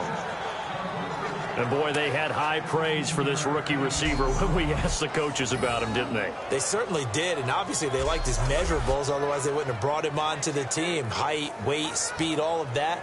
But how about what they really said? Competitiveness. That's what they really liked about him. The way he goes after the football, competes for it, and decides when it's in the air, it's his and only his. Kessler now on first down. It's a short one here, complete to the tight end. 5 yards on the catch there, brings up second down. Well, the strategy was evident there. Get it to your tight end and make it a one-on-one play with a cornerback. Who's usually going to win that one? The tight end, but not there. Not in this situation. How about the corner defeating that logic and making a really nice tackle? They'll come out in the pistol. And they'll go ground game here with a tailback. And they go backwards here, losing yardage back at the 48-yard line. And they'll lose a yard that time, and that's going to lead to a third down. No matter what play call you have on, you're always conscious of edge pressure disrupting you. And it doesn't matter whether it's a pass or a run. And in this case, it was a draw, and the edge pressure came in and destroyed the play. Defense looking to hold serve one last time here on 3rd and 7. Play fake to Johnson. Now Kessler.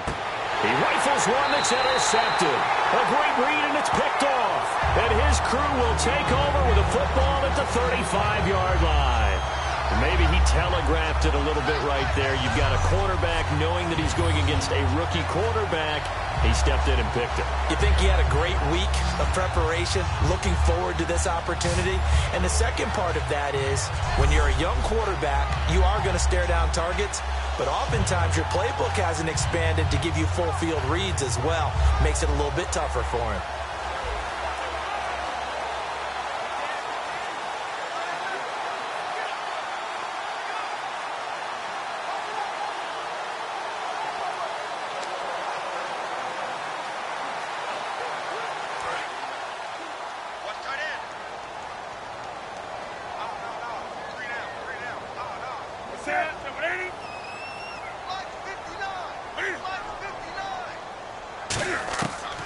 Following the interception, here's Newton. Throwing over the middle, and it's incomplete. CD, wanted to get your thoughts just on the landscape of the offseason for each of these teams. Super Bowl in the rearview mirror, but so much going on. People look at the draft a lot, but there's a lot more that goes into the offseason for these front offices, is there not? It certainly is, and then even before we get to the draft, you start with the combine, that's held in Indianapolis every year, and you have about 350 of the top prospects coming together to get their physicals and interviews and on-field performance, and all that will get evaluated along with their game tape. And then you've got the free agents, all right? That starts, I believe, in early March, where now the free agents can start moving around to different teams. So your team's starting to take a little bit of shape there, free agency, because then the draft's coming up. You're trying to put your team together with new draft picks, have everyone start to move in one direction, and then you have the OTAs and minicamps. We get to see them on the field for the first time, and we start to get a better idea of how these teams are going to look when the fall begins. Now it's Newton. He's going to flip that out to the flat. It's complete. Call it a 1-yard gain on the play, and that'll bring up 4th down. Partner, I think that completion takes the definition of dink and dunk to a different level, doesn't it? It does, and the defense was right there, kind of played into their hands.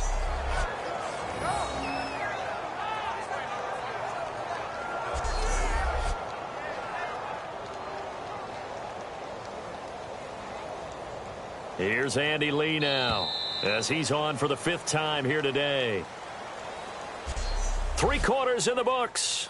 We'll return with more after this break. You're watching the NFL on EA Sports. And we're back now in Charlotte. It's the Panthers out in front and in control of the football as well as we begin quarter number 4.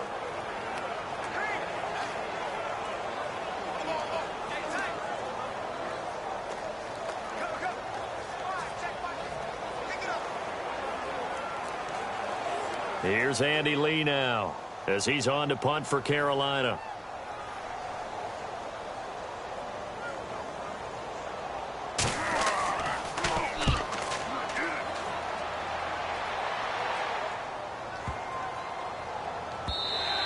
And this is going to hit the goal line and continue on into the end zone for a touchback. And now Cleveland geared up to take the field. And following the interception, we'll see what they can put together on this drive. I can hear my old college coach right now. He always used to tell us before every game, the team making the fewest mistakes will win. What they're hoping is that last mistake is their only one of the game. Coaches, that's all they talk about, turnovers, right? Minimizing those and maximizing opportunities.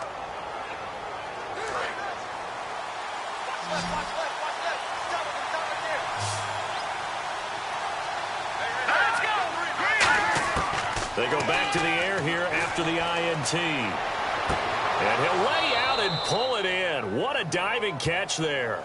They get 25 yards out of that one. And it'll give the Browns a first down. And that's how you throw for a whole heap of yards in a game. You get efforts like that from your receivers. How about him laying out for that catch? Yeah, excellent. Makes the quarterback look a whole lot better.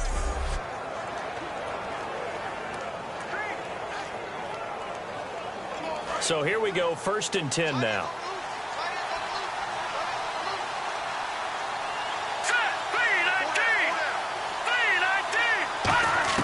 Now Kessler on 1st down. And his pass incomplete. So many offenses want to include their running backs into their passing offense and be able to swing the ball out or check it down to them. But sometimes those guys are just not as comfortable catching the ball as they are running it.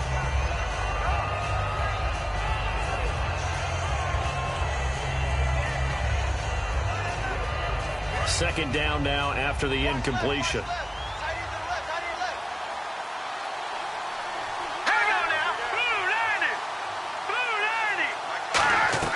Back to the air on 2nd down. It's Kessler. Incomplete. It appears that the pressure is affecting him today. Normally, he knows exactly when to get rid of the football, but today, because he's been hit a few times, he's getting rid of it a little bit too quickly. So a 2nd down incompletion now brings up 3rd down. Again, we'll see the pistol here. Throwing is Kessler on 3rd down. Underneath for Johnson. And he'll take it down shy of the 45 at the 46. They'll give him 8 on the play, and that's going to bring up a 4th down. A short game that doesn't get him the 1st down brings up a 4th down situation. Really nice job defensively. They knew where the sticks were. They got the stop before it. 1 score down. Here we go. They're going to go for it here on 4th down. Here we go. Kessler on 4th down. He finds Coleman. Call it a pickup of 7, and they're able to pick up the conversion here on 4th down. Not only is a slant route really difficult to cover, it's a real staple play for an offense on a 4th down because it's a quick-hitting play. Get the ball in the hands of the quarterback right to the receiver. And the receiver has to be ready because that thing's coming on a rope. Another pistol look here. Here we go. They go play action here on 1st down. And almost intercepted. It would have been his 2nd pick of the game. Instead, it'll be 2nd down. Well, he just threw an interception last drive. Nearly another pick. And things aren't very even right now, are they? It's a little bit sloppy out there, isn't it? It's kind of the difference between driving on those paved roads and those country roads that have those potholes in them, isn't it? Because that's the way this game's going right now. A lot of bouncy bounce to it. You spent some time on some Tennessee country roads. I certainly have. Plenty of family back there. God love them. 2nd and 10 now. Kessler once more. Escapes the sack. And he will go down outside of the pocket for a sack. Tried to get away, but could not.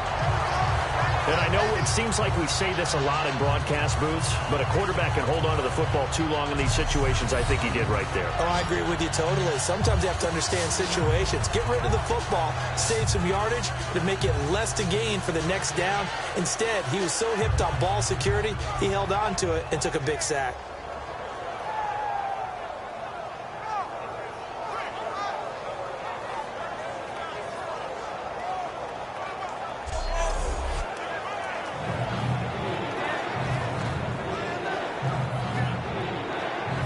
Seventh play of this drive coming up, but a long way to go on third down. Here we go. Green, 39. Third and long. It's Kessler. And he's got his man in stride, complete. They do get 9, but it leads to fourth down. He wasn't the primary target, but I think it was almost like a check down situation, wasn't it? Yeah, hoping he can break some tackles, a big tight end, but he couldn't do it. Yeah, get it to that big frame and hope he could scatter some bodies, unable to get it done. And no move to get the offense off the field. They're going on 4th and 5. Let's go. Blue landed. And now we've got flags down. Looked like one of the Browns might have moved. False start, offense.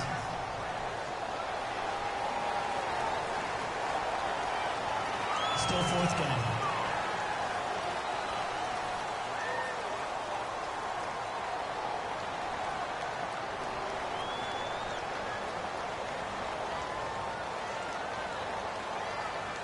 So on 4th down, out trots the kicker in a big spot here. This will be from 56 yards out. Oh, they get to the football. It's blocked. It's picked up. A live ball here, remember. I know neither one of us does research as busy work. 4 block kicks in 2015. Yep, for the Browns. For the Browns. Tied for the most in the NFL. And we just see another one here. It's amazing how you try and correct something, and sometimes you work so hard to correct it, you still find a way to give it up. It's amazing. The kicking game woes rear their ugly head again.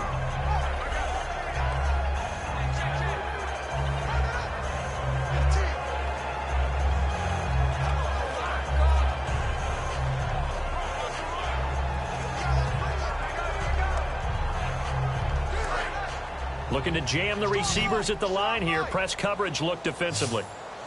Get that quarterback. 180. Now Newton on first down.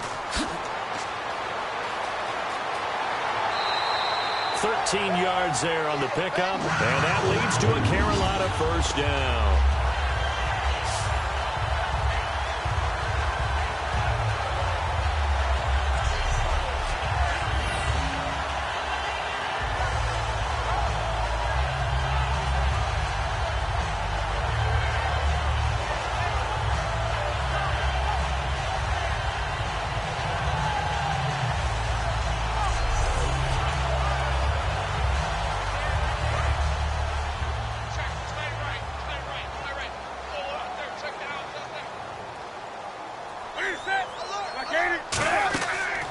First down, Newton. It's complete, right side to Benjamin. Just a yard on the catch there. It'll be 2nd and 9. The goal of a wide receiver screen is get enough blockers in front to create a wall and let him pick his spot to run the football. How about the defense there, swarming to it and not allowing that to happen? Did not let him get downfield.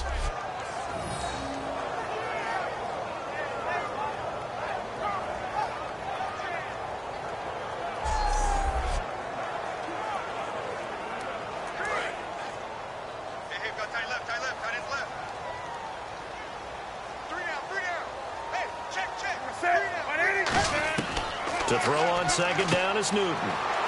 Quick hitter here, it's complete. That throw good for only a couple. It brings up 3rd down. Good throw, good catch, but I really like the route. The drag and being able to run away from defenders, hard to stick with them for that long. Yeah, better against man than zone, or? Better against man, because now you're running away from someone and you're not running into a defensive player in another zone. They need to get to the 29 if they want to pick up a first here on 3rd down.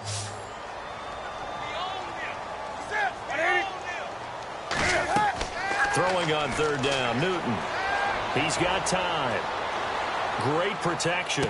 And look at this. They get the turnover they needed. It's intercepted. Picked off by Jamar Taylor. And they're going to set up shop at the 27-yard line.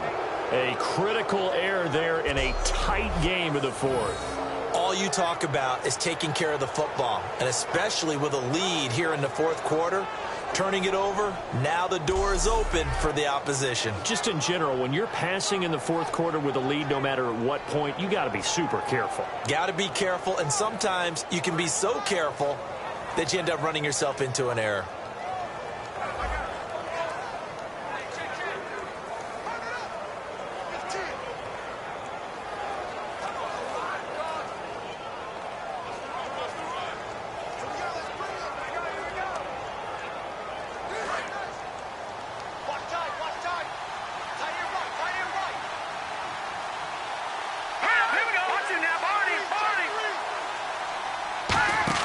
After the interception, here's Kessler. Caught here left side by Brent. 20, 10, 5, and all the way in. Touchdown, Cleveland. Kenny Brent, 72 yards. And the Browns are within an extra point of tying this thing up. And correct me if I'm wrong, that was just a simple fly route, wasn't it? No, there's nothing to correct at all. You've got it down pat. And I just remember as a player, when I'd be in practice sessions and I'd hear 9 from the receivers, that meant fly route, go. Look out. That was the 9, and he just kept going all the way into the end zone for the touchdown. And now a critical extra point attempt here.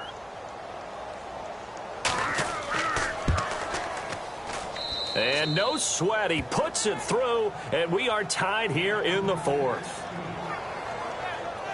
They certainly made quick work of that, ultra-quick work. One of the fastest drives you'll ever see, just one play resulting in the touchdown.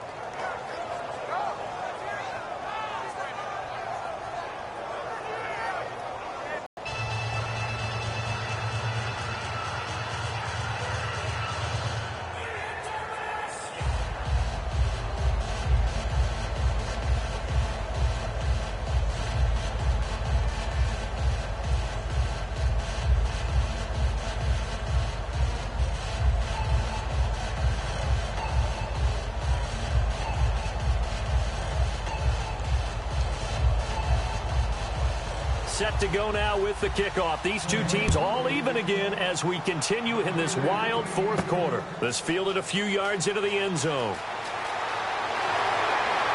And it's a pretty good return here as he'll get it up to the 29-yard line. And now the Browns get ready as you think during their break they reminded the offense that, hey, we helped you guys out a little bit, right? You know, they want to see if they can do it again for them. They're putting together an entire team game by how they're playing on defense. So the interception the last drive, what will happen here?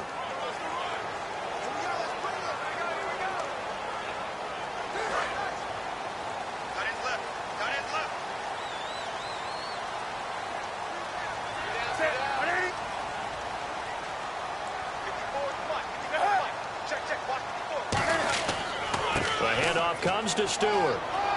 And room to run as he's up past the 35-yard line. 8 yards on the pickup, and now they'll have some options on second and short.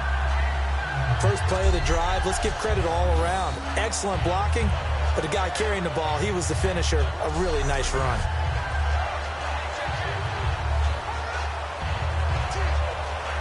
See if they stay on the ground for second down.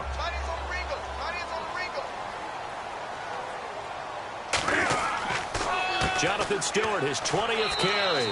And this carry not as productive. He's swallowed up at the line of scrimmage. In order to play really good run defense when you're playing a 3-4, those 3 guys up front, the nose tackle and the guys they call the defensive ends, they're usually big, big people because they're going to have to eat up a lot of blockers because it's usually 5-on-3. And when they do their job well, guys who play on the inside, those inside linebackers, they're going to just roam and hit. To throw is Newton. And that is incomplete. I'm not sure we could spot any tendency here on this third down. They could have run it or passed it. Either one was available. They chose to try and get it through the air, but they were unsuccessful. Here's Andy Lee now as they're forced to kick for the 6th time today.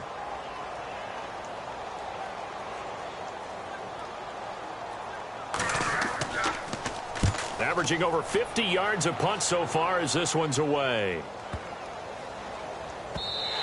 And he didn't quite have the backspin on that one. It hits at the 4 and continues into the end zone. It's a touchback. And now Cleveland geared up to take the field. And following that long touchdown pass, a one-play drive last time, to see if the defense, you know they're ready. They don't want that to happen again. And you would have thought they would have been ready the last time. That's what you work on all the time. Make sure that no one gets behind you. That's the cardinal sin of defense, not giving up the long pass. They did. Let's see how they adjust.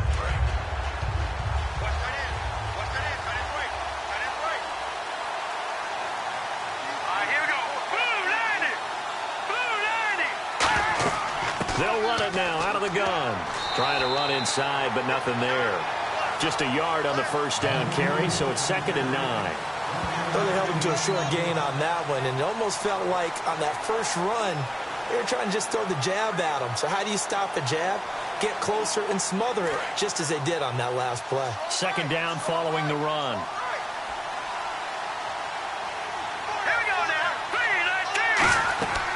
They'll run it now out of the gun. And a short gain there as he'll get it up only to about the 24. Give him 3 yards, and now they're left needing a conversion here on 3rd and 6. Some of the most unselfish players on any football team, defensive tackles, because we ask them to just eat up blocks, allow other people to make tackles. But when he can make the play himself, as we just saw there, that's a big day. On 3rd down, Kessler. And this is going to be incomplete. Duke Johnson, the one he was looking for. And that brings up 4th down. Partner, how many times have you heard it? Pressure creates diamonds, right? But it also bursts pipes. And on that one, that's what they got. They got after him, and he was fortunate just to get rid of it. Yeah, he just had to chuck it away.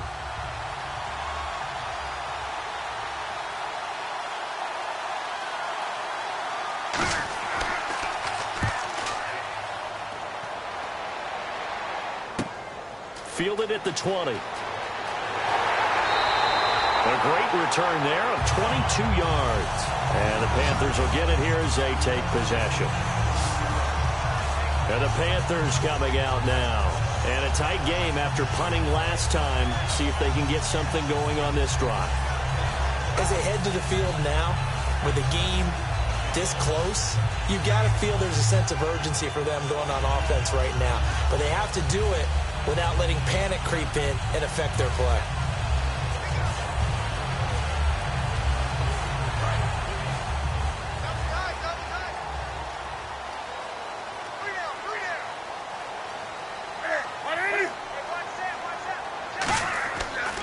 Stewart.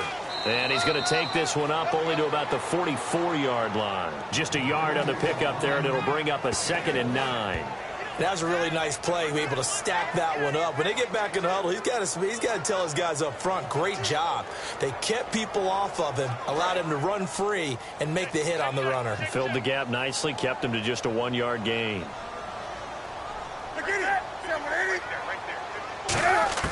Here's Newton now on 2nd down.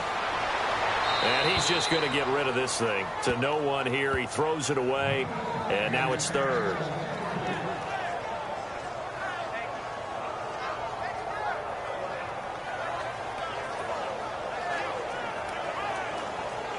Incomplete pass on 2nd down. Let's see what the offense draws up here on 3rd.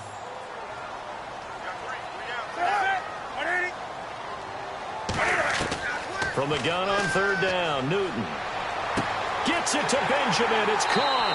And he's going to have the first down at about the 38. And the play goes for 19 yards. Gives him a new set of downs. I don't care how many times we see it. I still get a kick out of watching quarterbacks and receivers do the pass tree in pregame warm-up. But I always remember that when we go to practices, we see that after practices as well. They really tune it up, don't they? They tune it up. They know why they do it for these situations. First down. And they build that trust, and that's why they're able to find him in this type of a situation.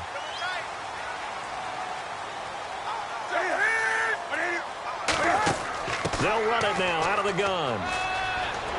And they're able to get this one past the 30 down to the 25. Give them 13 on the pickup there. And it'll be a Carolina first. And that run was what a lot of people call an explosive run. Gave them good yardage, solid yardage. They feel good about the whole thing, and they did it behind a 2 tight end set. It's always interesting to watch what offenses want to do with the two tight ends. Sometimes they line them up together for a power set. Sometimes they put one on each side of the line of scrimmage to balance things out. No matter what, though, when you see two tight ends on the field, your first thought is to think run. In this case, the offense was able to run successfully. And he'll take this into the end zone. Touchdown, Carolina. Jonathan Stewart taking it in from 24 yards out. And the Panthers have broken our tie as they take the lead. Well, partner, that was another explosive run. And one thing I've learned in our time in this game, yes, the offensive line has to get a lot of credit. But for big runs to occur, the wide receivers have to block well downfield. And then you have to have a good guy carrying the ball too, right? Oh, without a doubt. You need that difference maker lugging the rock. Now for the point after. And they will take a 7-point lead now.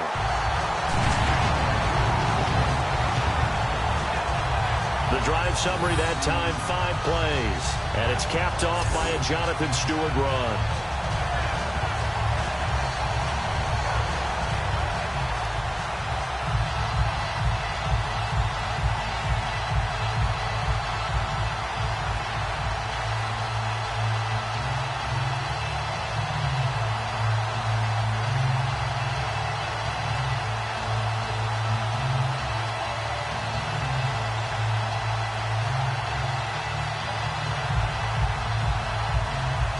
The Carolina kick team is out there ready to go, and they kick this one away.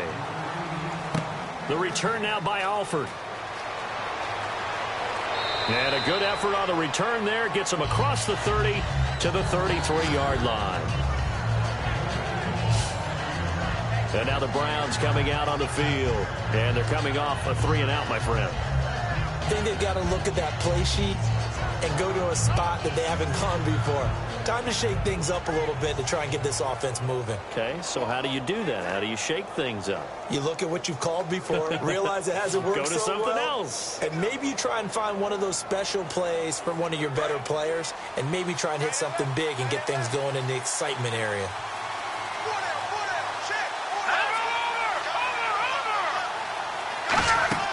They go play action here on first down. They'll tussle for it, and this is going to be caught. And a nice gain of 21 yards.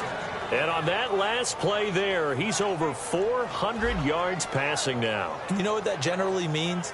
Success. That, and it means you really didn't miss opportunities. Usually very accurate. The ball's getting to the right place. Guys are making yardage after the catch to help you out that way.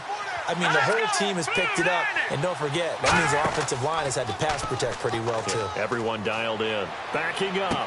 Over the middle, the catch by Coleman. And he gets this one all the way down inside the 20-yard line. Well, he flew past 200, 300, 400 yards. Now he's over 450 yards passing on the day. So what you're saying is oxygen for everyone catching the ball and trying to defend? Yeah, especially those guys trying to defend right now. No doubt. They've got to be a confused group because they haven't been able to defend him very well at all. And I think he just wants to keep firing. When you have that kind of a day, you're just locked in. Just keep calling those pass plays. Fresh set of downs here. And on the outside, they're playing press coverage.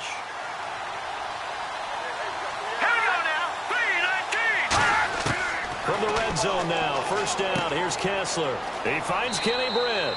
7 yards, the pickup on the pitch and catch. In so many ways, throwing the hitch route is actually one of the safer things an offense can do. Get the ball out to the receiver as fast as possible, hope he's got man-to-man coverage, and hope that his athleticism wins on the perimeter. So second down, 3 yards to go now.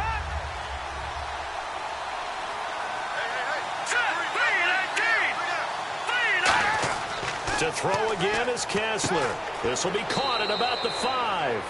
And the stop will come inside the 5 at the 4. And just a small glimpse there as to why they like this rookie so much. And that's why they lit up a little bit in our meetings with the coaching staff, didn't they? When we talked about him, they did. Yeah, they like his work ethic. This guy's running every route well in the route tree and getting better at it all the time, really honing his game. They expect a pretty good jump out of him as things continue to move on. They come out with one back and 3 tight ends. They'll try and run for it with Crowell. And he takes this one in for a Brown score. Isaiah Crowell taking it in from 4 yards out. And the Browns are within an extra point of tying this thing up. Solid job up front. Really just a solid job all the way around to get that one in. That was well executed, wasn't it? Well blocked, well run. End result, 6 points. Touchdown. And now a critical extra point attempt here.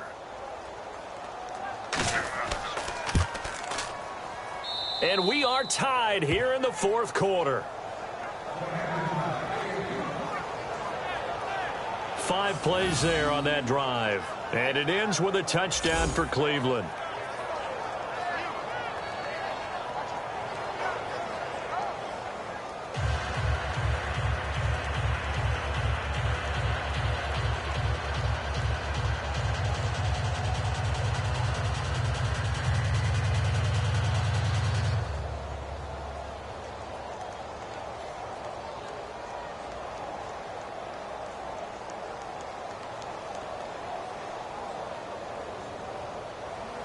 Set to go now with the kickoff. These two teams all even again as we continue in this wild 4th quarter. Fielded about a yard deep.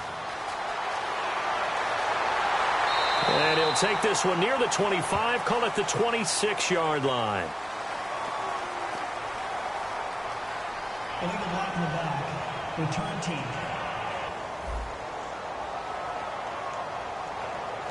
Automatic first down.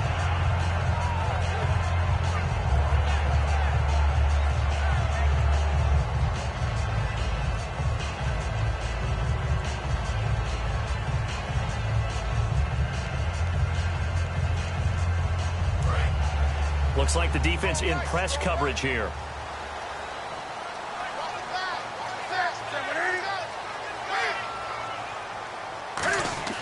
On 1st and 10, Newton. And it's incomplete. Greg Olsen was the intended target. And now it's 2nd down.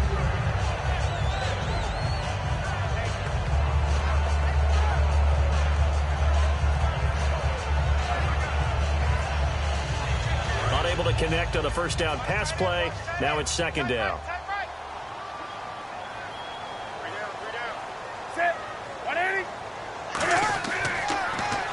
And he is going to lose yardage here.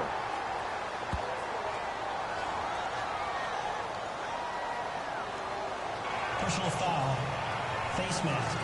Defense. And I know it's hard in live action, but you've got to keep your hands away from the face. That's a 15-yard penalty. You work on it all the time, making sure your target area is lower and trying to keep your hands away from the face mask so you don't get the big penalty.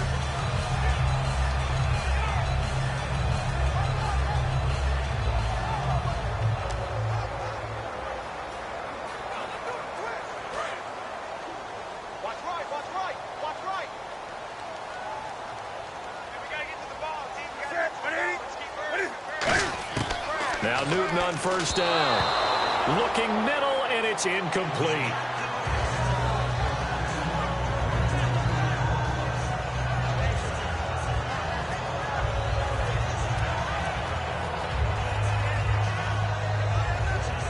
Offense still needing 10 yards. 2nd down.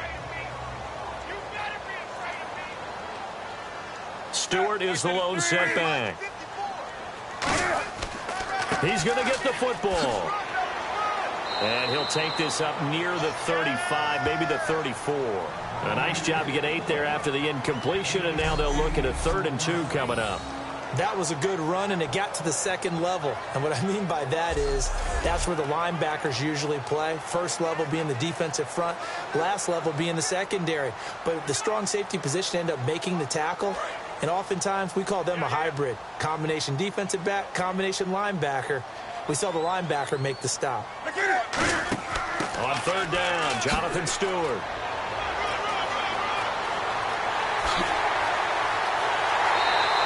A big play there out of the running game. 36 yards.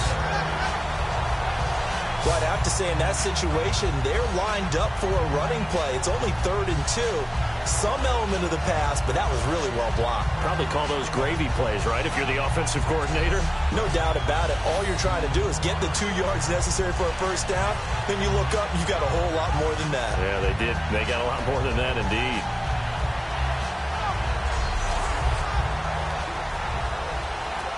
First down and 10 now for the offensive group.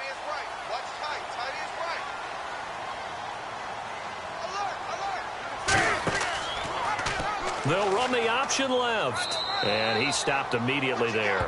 Credit him with a 1-yard gain there to make it 2nd and 9. And if you like defensive football, focus on the defensive end on this play. He does everything exactly right. Reads the play and make sure he spills it for a small gain.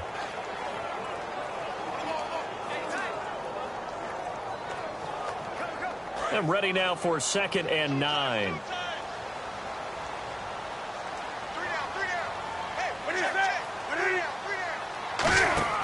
They'll try the air now with Newton. Oh, it's a screen pass. That's complete.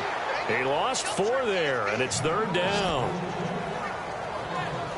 Now that screen there on 2nd down certainly didn't develop how they had hoped. Is that one they should have even tried, or is that one the quarterback sticks in his pocket? I think the latter. I like what you said there, because trying it is one thing. We can second-guess just about every call. But in this case, when you realize it is broken down, just throw it at the feet of your intended receiver so that no one can pick it off, right? You don't have the ball tipped up in the air, and you come back and try and pick up the first down on 3rd down. That way you don't lose any yardage. 3rd and long. It's Newton. And that is incomplete. He was looking for the connection with Devin Funchess. And that brings up 4th down.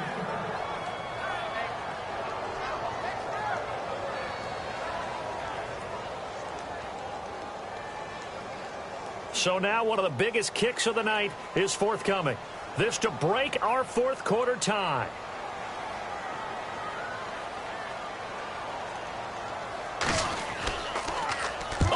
To the football. It's blocked. Now it's scooped up, and this is a live football.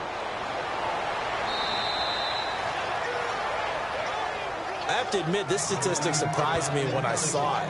Carolina in 2015, a 15-1 team in the regular season, mind you, gave up 4 block kicks. Tied for the most in the league with the Browns. That almost feels like a team that was so much in control that they just had some letdowns or some breakdowns. And now Cleveland geared up to take the field. And they'll just simply be looking to build off the confidence of the last time out where they scored a touchdown. And confidence is powerful, isn't it? When you've scored once, you feel like you can go back out there and get it done again. Doesn't matter what the defense throws at them. They feel like they're in a groove right now, and they want to get out there and show it. Yeah, hoping to stay in that groove here this go-around.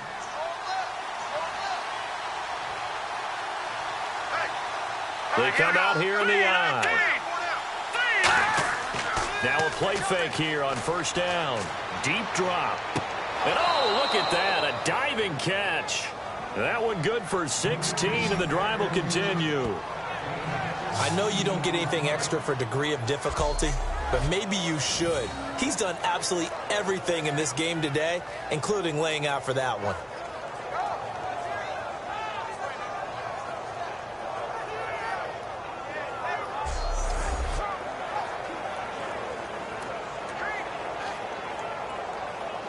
Even score late in the 4th. Let's see if the defense can play within themselves, not give up the big play and contain, and keep this knotted up. Kessler now on 1st down. And a quick throw here, that's complete. And they've got it inside the 10 at the 8. It's a 10-yard gain there, and it sets them up now 1st and goal.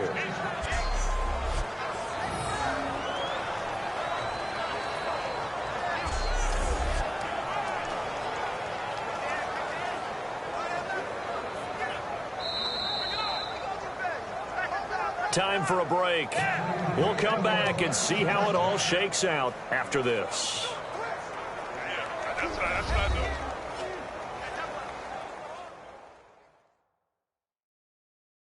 So the Browns in possession of the football here as we get you reset.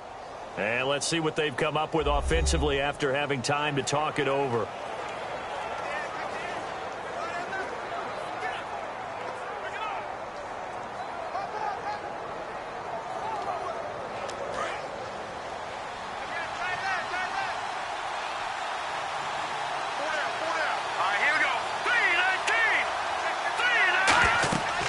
They'll run it now out of the gun.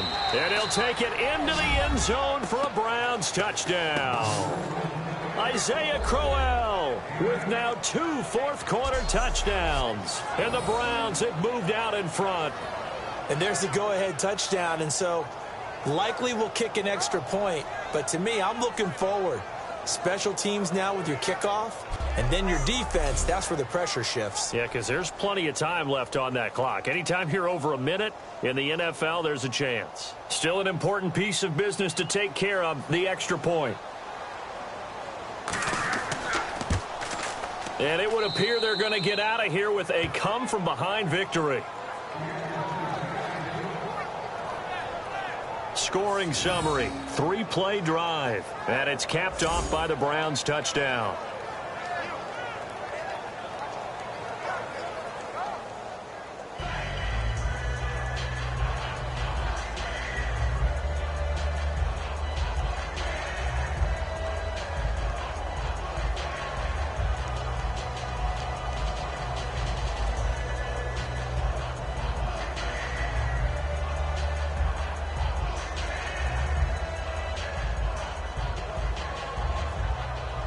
The Browns kicking team out there now as they'll send this one away.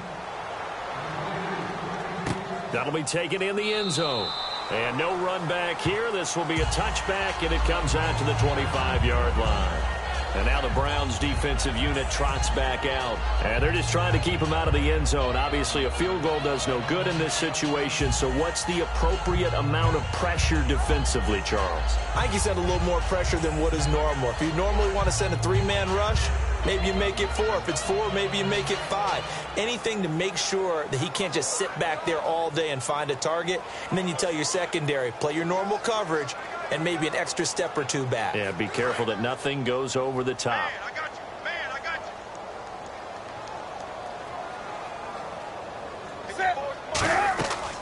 you. Draw play, Newton to Stewart. And he'll go down right at the 30-yard line.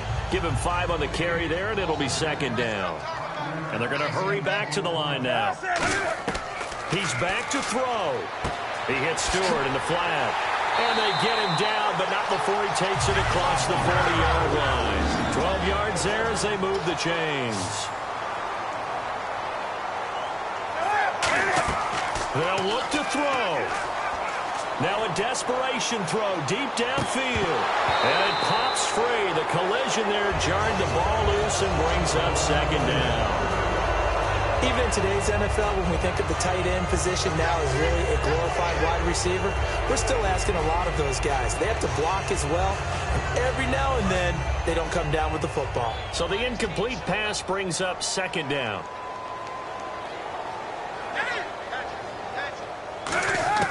He'll look to throw. And it's hauled in by Ed Dixon. And he'll go down right around the 47 this time. Now whistles come in. We're going to get a timeout here by the offense. It's just their first. They've got 2 more to use here in the final stages. So the offense takes the timeout, and they are back out and ready to rock.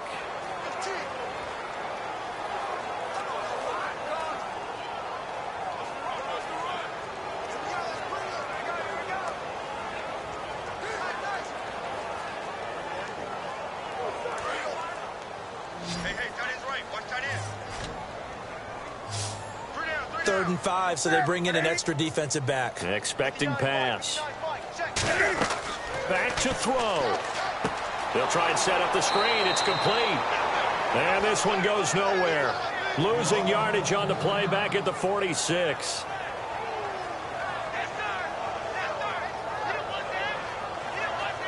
And welcome back, the offensive unit. They took the timeout, and now they get set to line up as we resume action.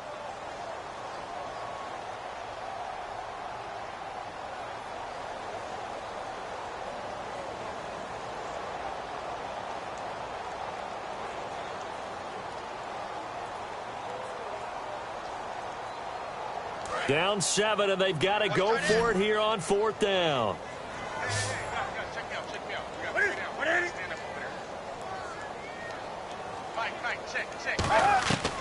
Desperation time. Newton, 4th down.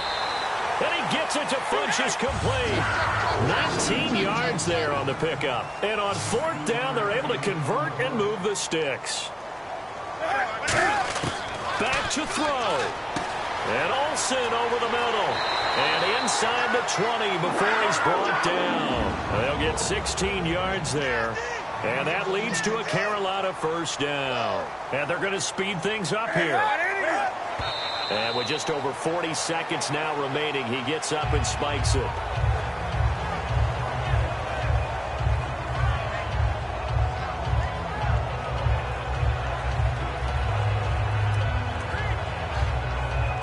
And the 8th play on this drive coming up.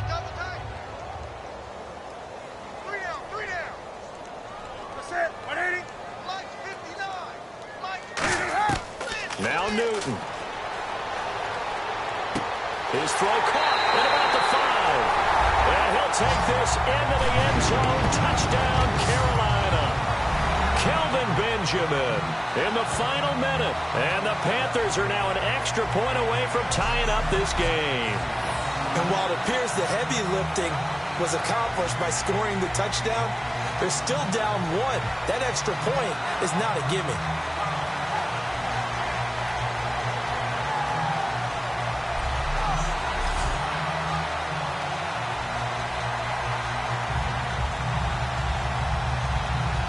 And now a critical extra point attempt here. And no sweat. He puts it through, and we are tied here in the 4th. So a nice drive put together there. They go 75 yards in 9 plays. And the end result, a Panthers touchdown.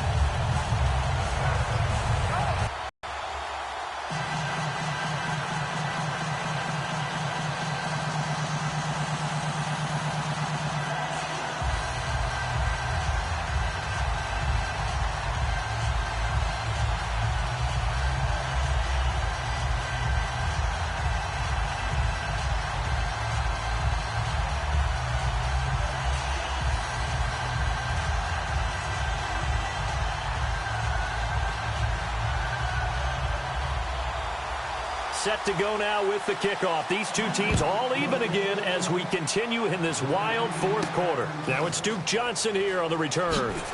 Muscles him off. And he'll take this across the 25. A couple extra yards up to the 27-yard line. And now the Browns offense trots back onto the field. They've got work to do, but they do still have a bit of time here. And they've got to feel comfortable with that, but they have all their play sequences called. If they get out of bounds, that allows them to huddle and call another play. But if they don't, it's hurry up to the line of scrimmage and either spike it and stop the clock or continue to move it downfield in order to try and get in range and win this game. See if they can do just that.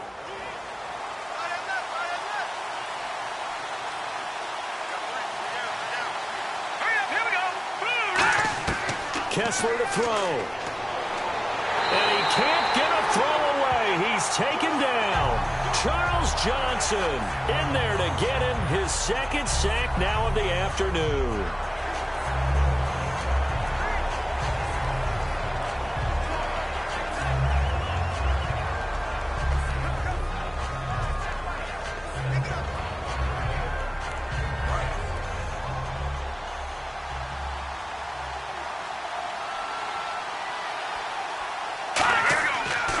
They'll give it to him right up the gut. And he'll take this for a short gain on what will prove to be the final play of this ball game. So we saw a lot of points. Overtime comes. The defenses, they clamp down. Rather amazing, isn't it? Because would you have even thought that we'd get to overtime after what we witnessed for 4 quarters? Not at all. And have 0 points on either side? Not a chance, right? And somehow it happened. We always talk about making adjustments.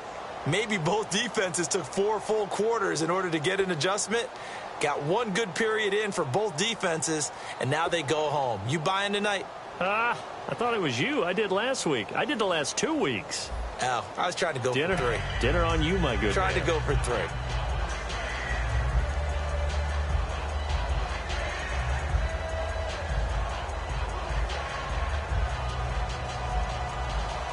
Nothing between these two teams for 4 quarters. Here we go to begin overtime. Fielded about a yard deep. And he'll be brought down at the 23, make it the 24-yard line. Carolina getting set to take the field. They control their own destiny here. They have the football in overtime. Obviously, a touchdown would win it. And I think teams around the league are still adjusting to the idea of going downfield, scoring a touchdown wins the game, because they were used to just going downfield and trying to get in field goal range to win a game. Still having to make that transition. Let's face it now, the ones who are doing it best know they need to go down, attack, put the ball in the end zone, and not leave it up to a field goal and give the other team a chance. As we said, they control their own destiny now. Stewart on the counter. Give him a couple on the carry there, 2nd and 8. Yeah, that wasn't a big run, just a short one there. But guess what? Sometimes you treat it like boxing. You throw that jab out there, and you throw it again, you throw it again, then you come with a big punch later. Maybe they're just trying to set them up.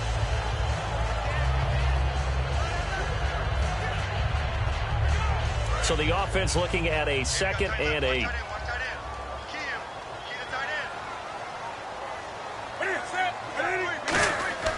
This is Stewart again.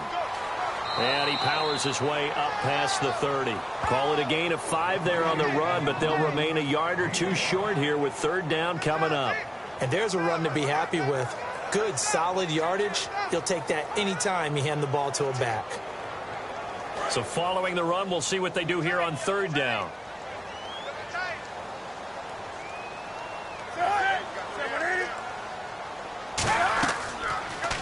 They'll run the option left. He can run for it, and he will. Cutback, left sideline. And they finally do get him, but not before he reaches the 27. A huge play there in overtime. 42 yards on the ground.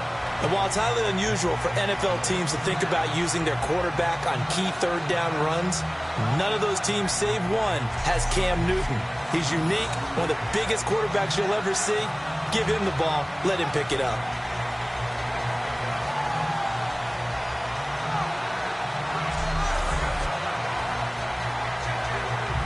And now a 1st down following that long gain. Let's go. Let's bring it. Let's bring it. Do something. Check. First throw in overtime for Newton. Caught left side by Funchess.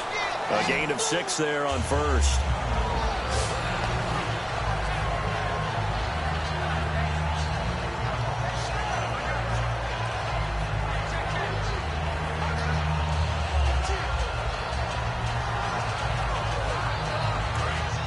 Looking to jam the receivers at the line here. Press coverage look defensively. Hey.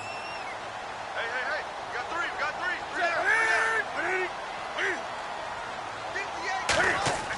3. Here's Newton now on 2nd down. Finding time. And he'll go out of bounds in the red zone just inside the 20. A gain of 4 that time as the drive continues. I do have to admit, I like it when it all comes together. When the top part, catching the football, right, whether you're catching it with your hands or cradling it, comes together with the legs, in this case the feet, doing a little toe tap to stay in bounds and complete the catch. And a great job by our crew on the camera shot. Love when you see the grass or on the field turf, those rubber pellets flying up. Great catch.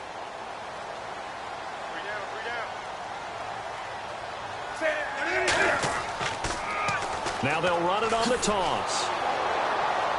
Looking for a cutback lane, but nothing there as he's met at the line of scrimmage. That's going to go as a loss of a yard, and it'll be 2nd down. Yeah, let me puff out my chest a little bit, even though I'm not rooting for either team. That was a really nice defensive play. It's awfully fun to watch, even in an offensive game.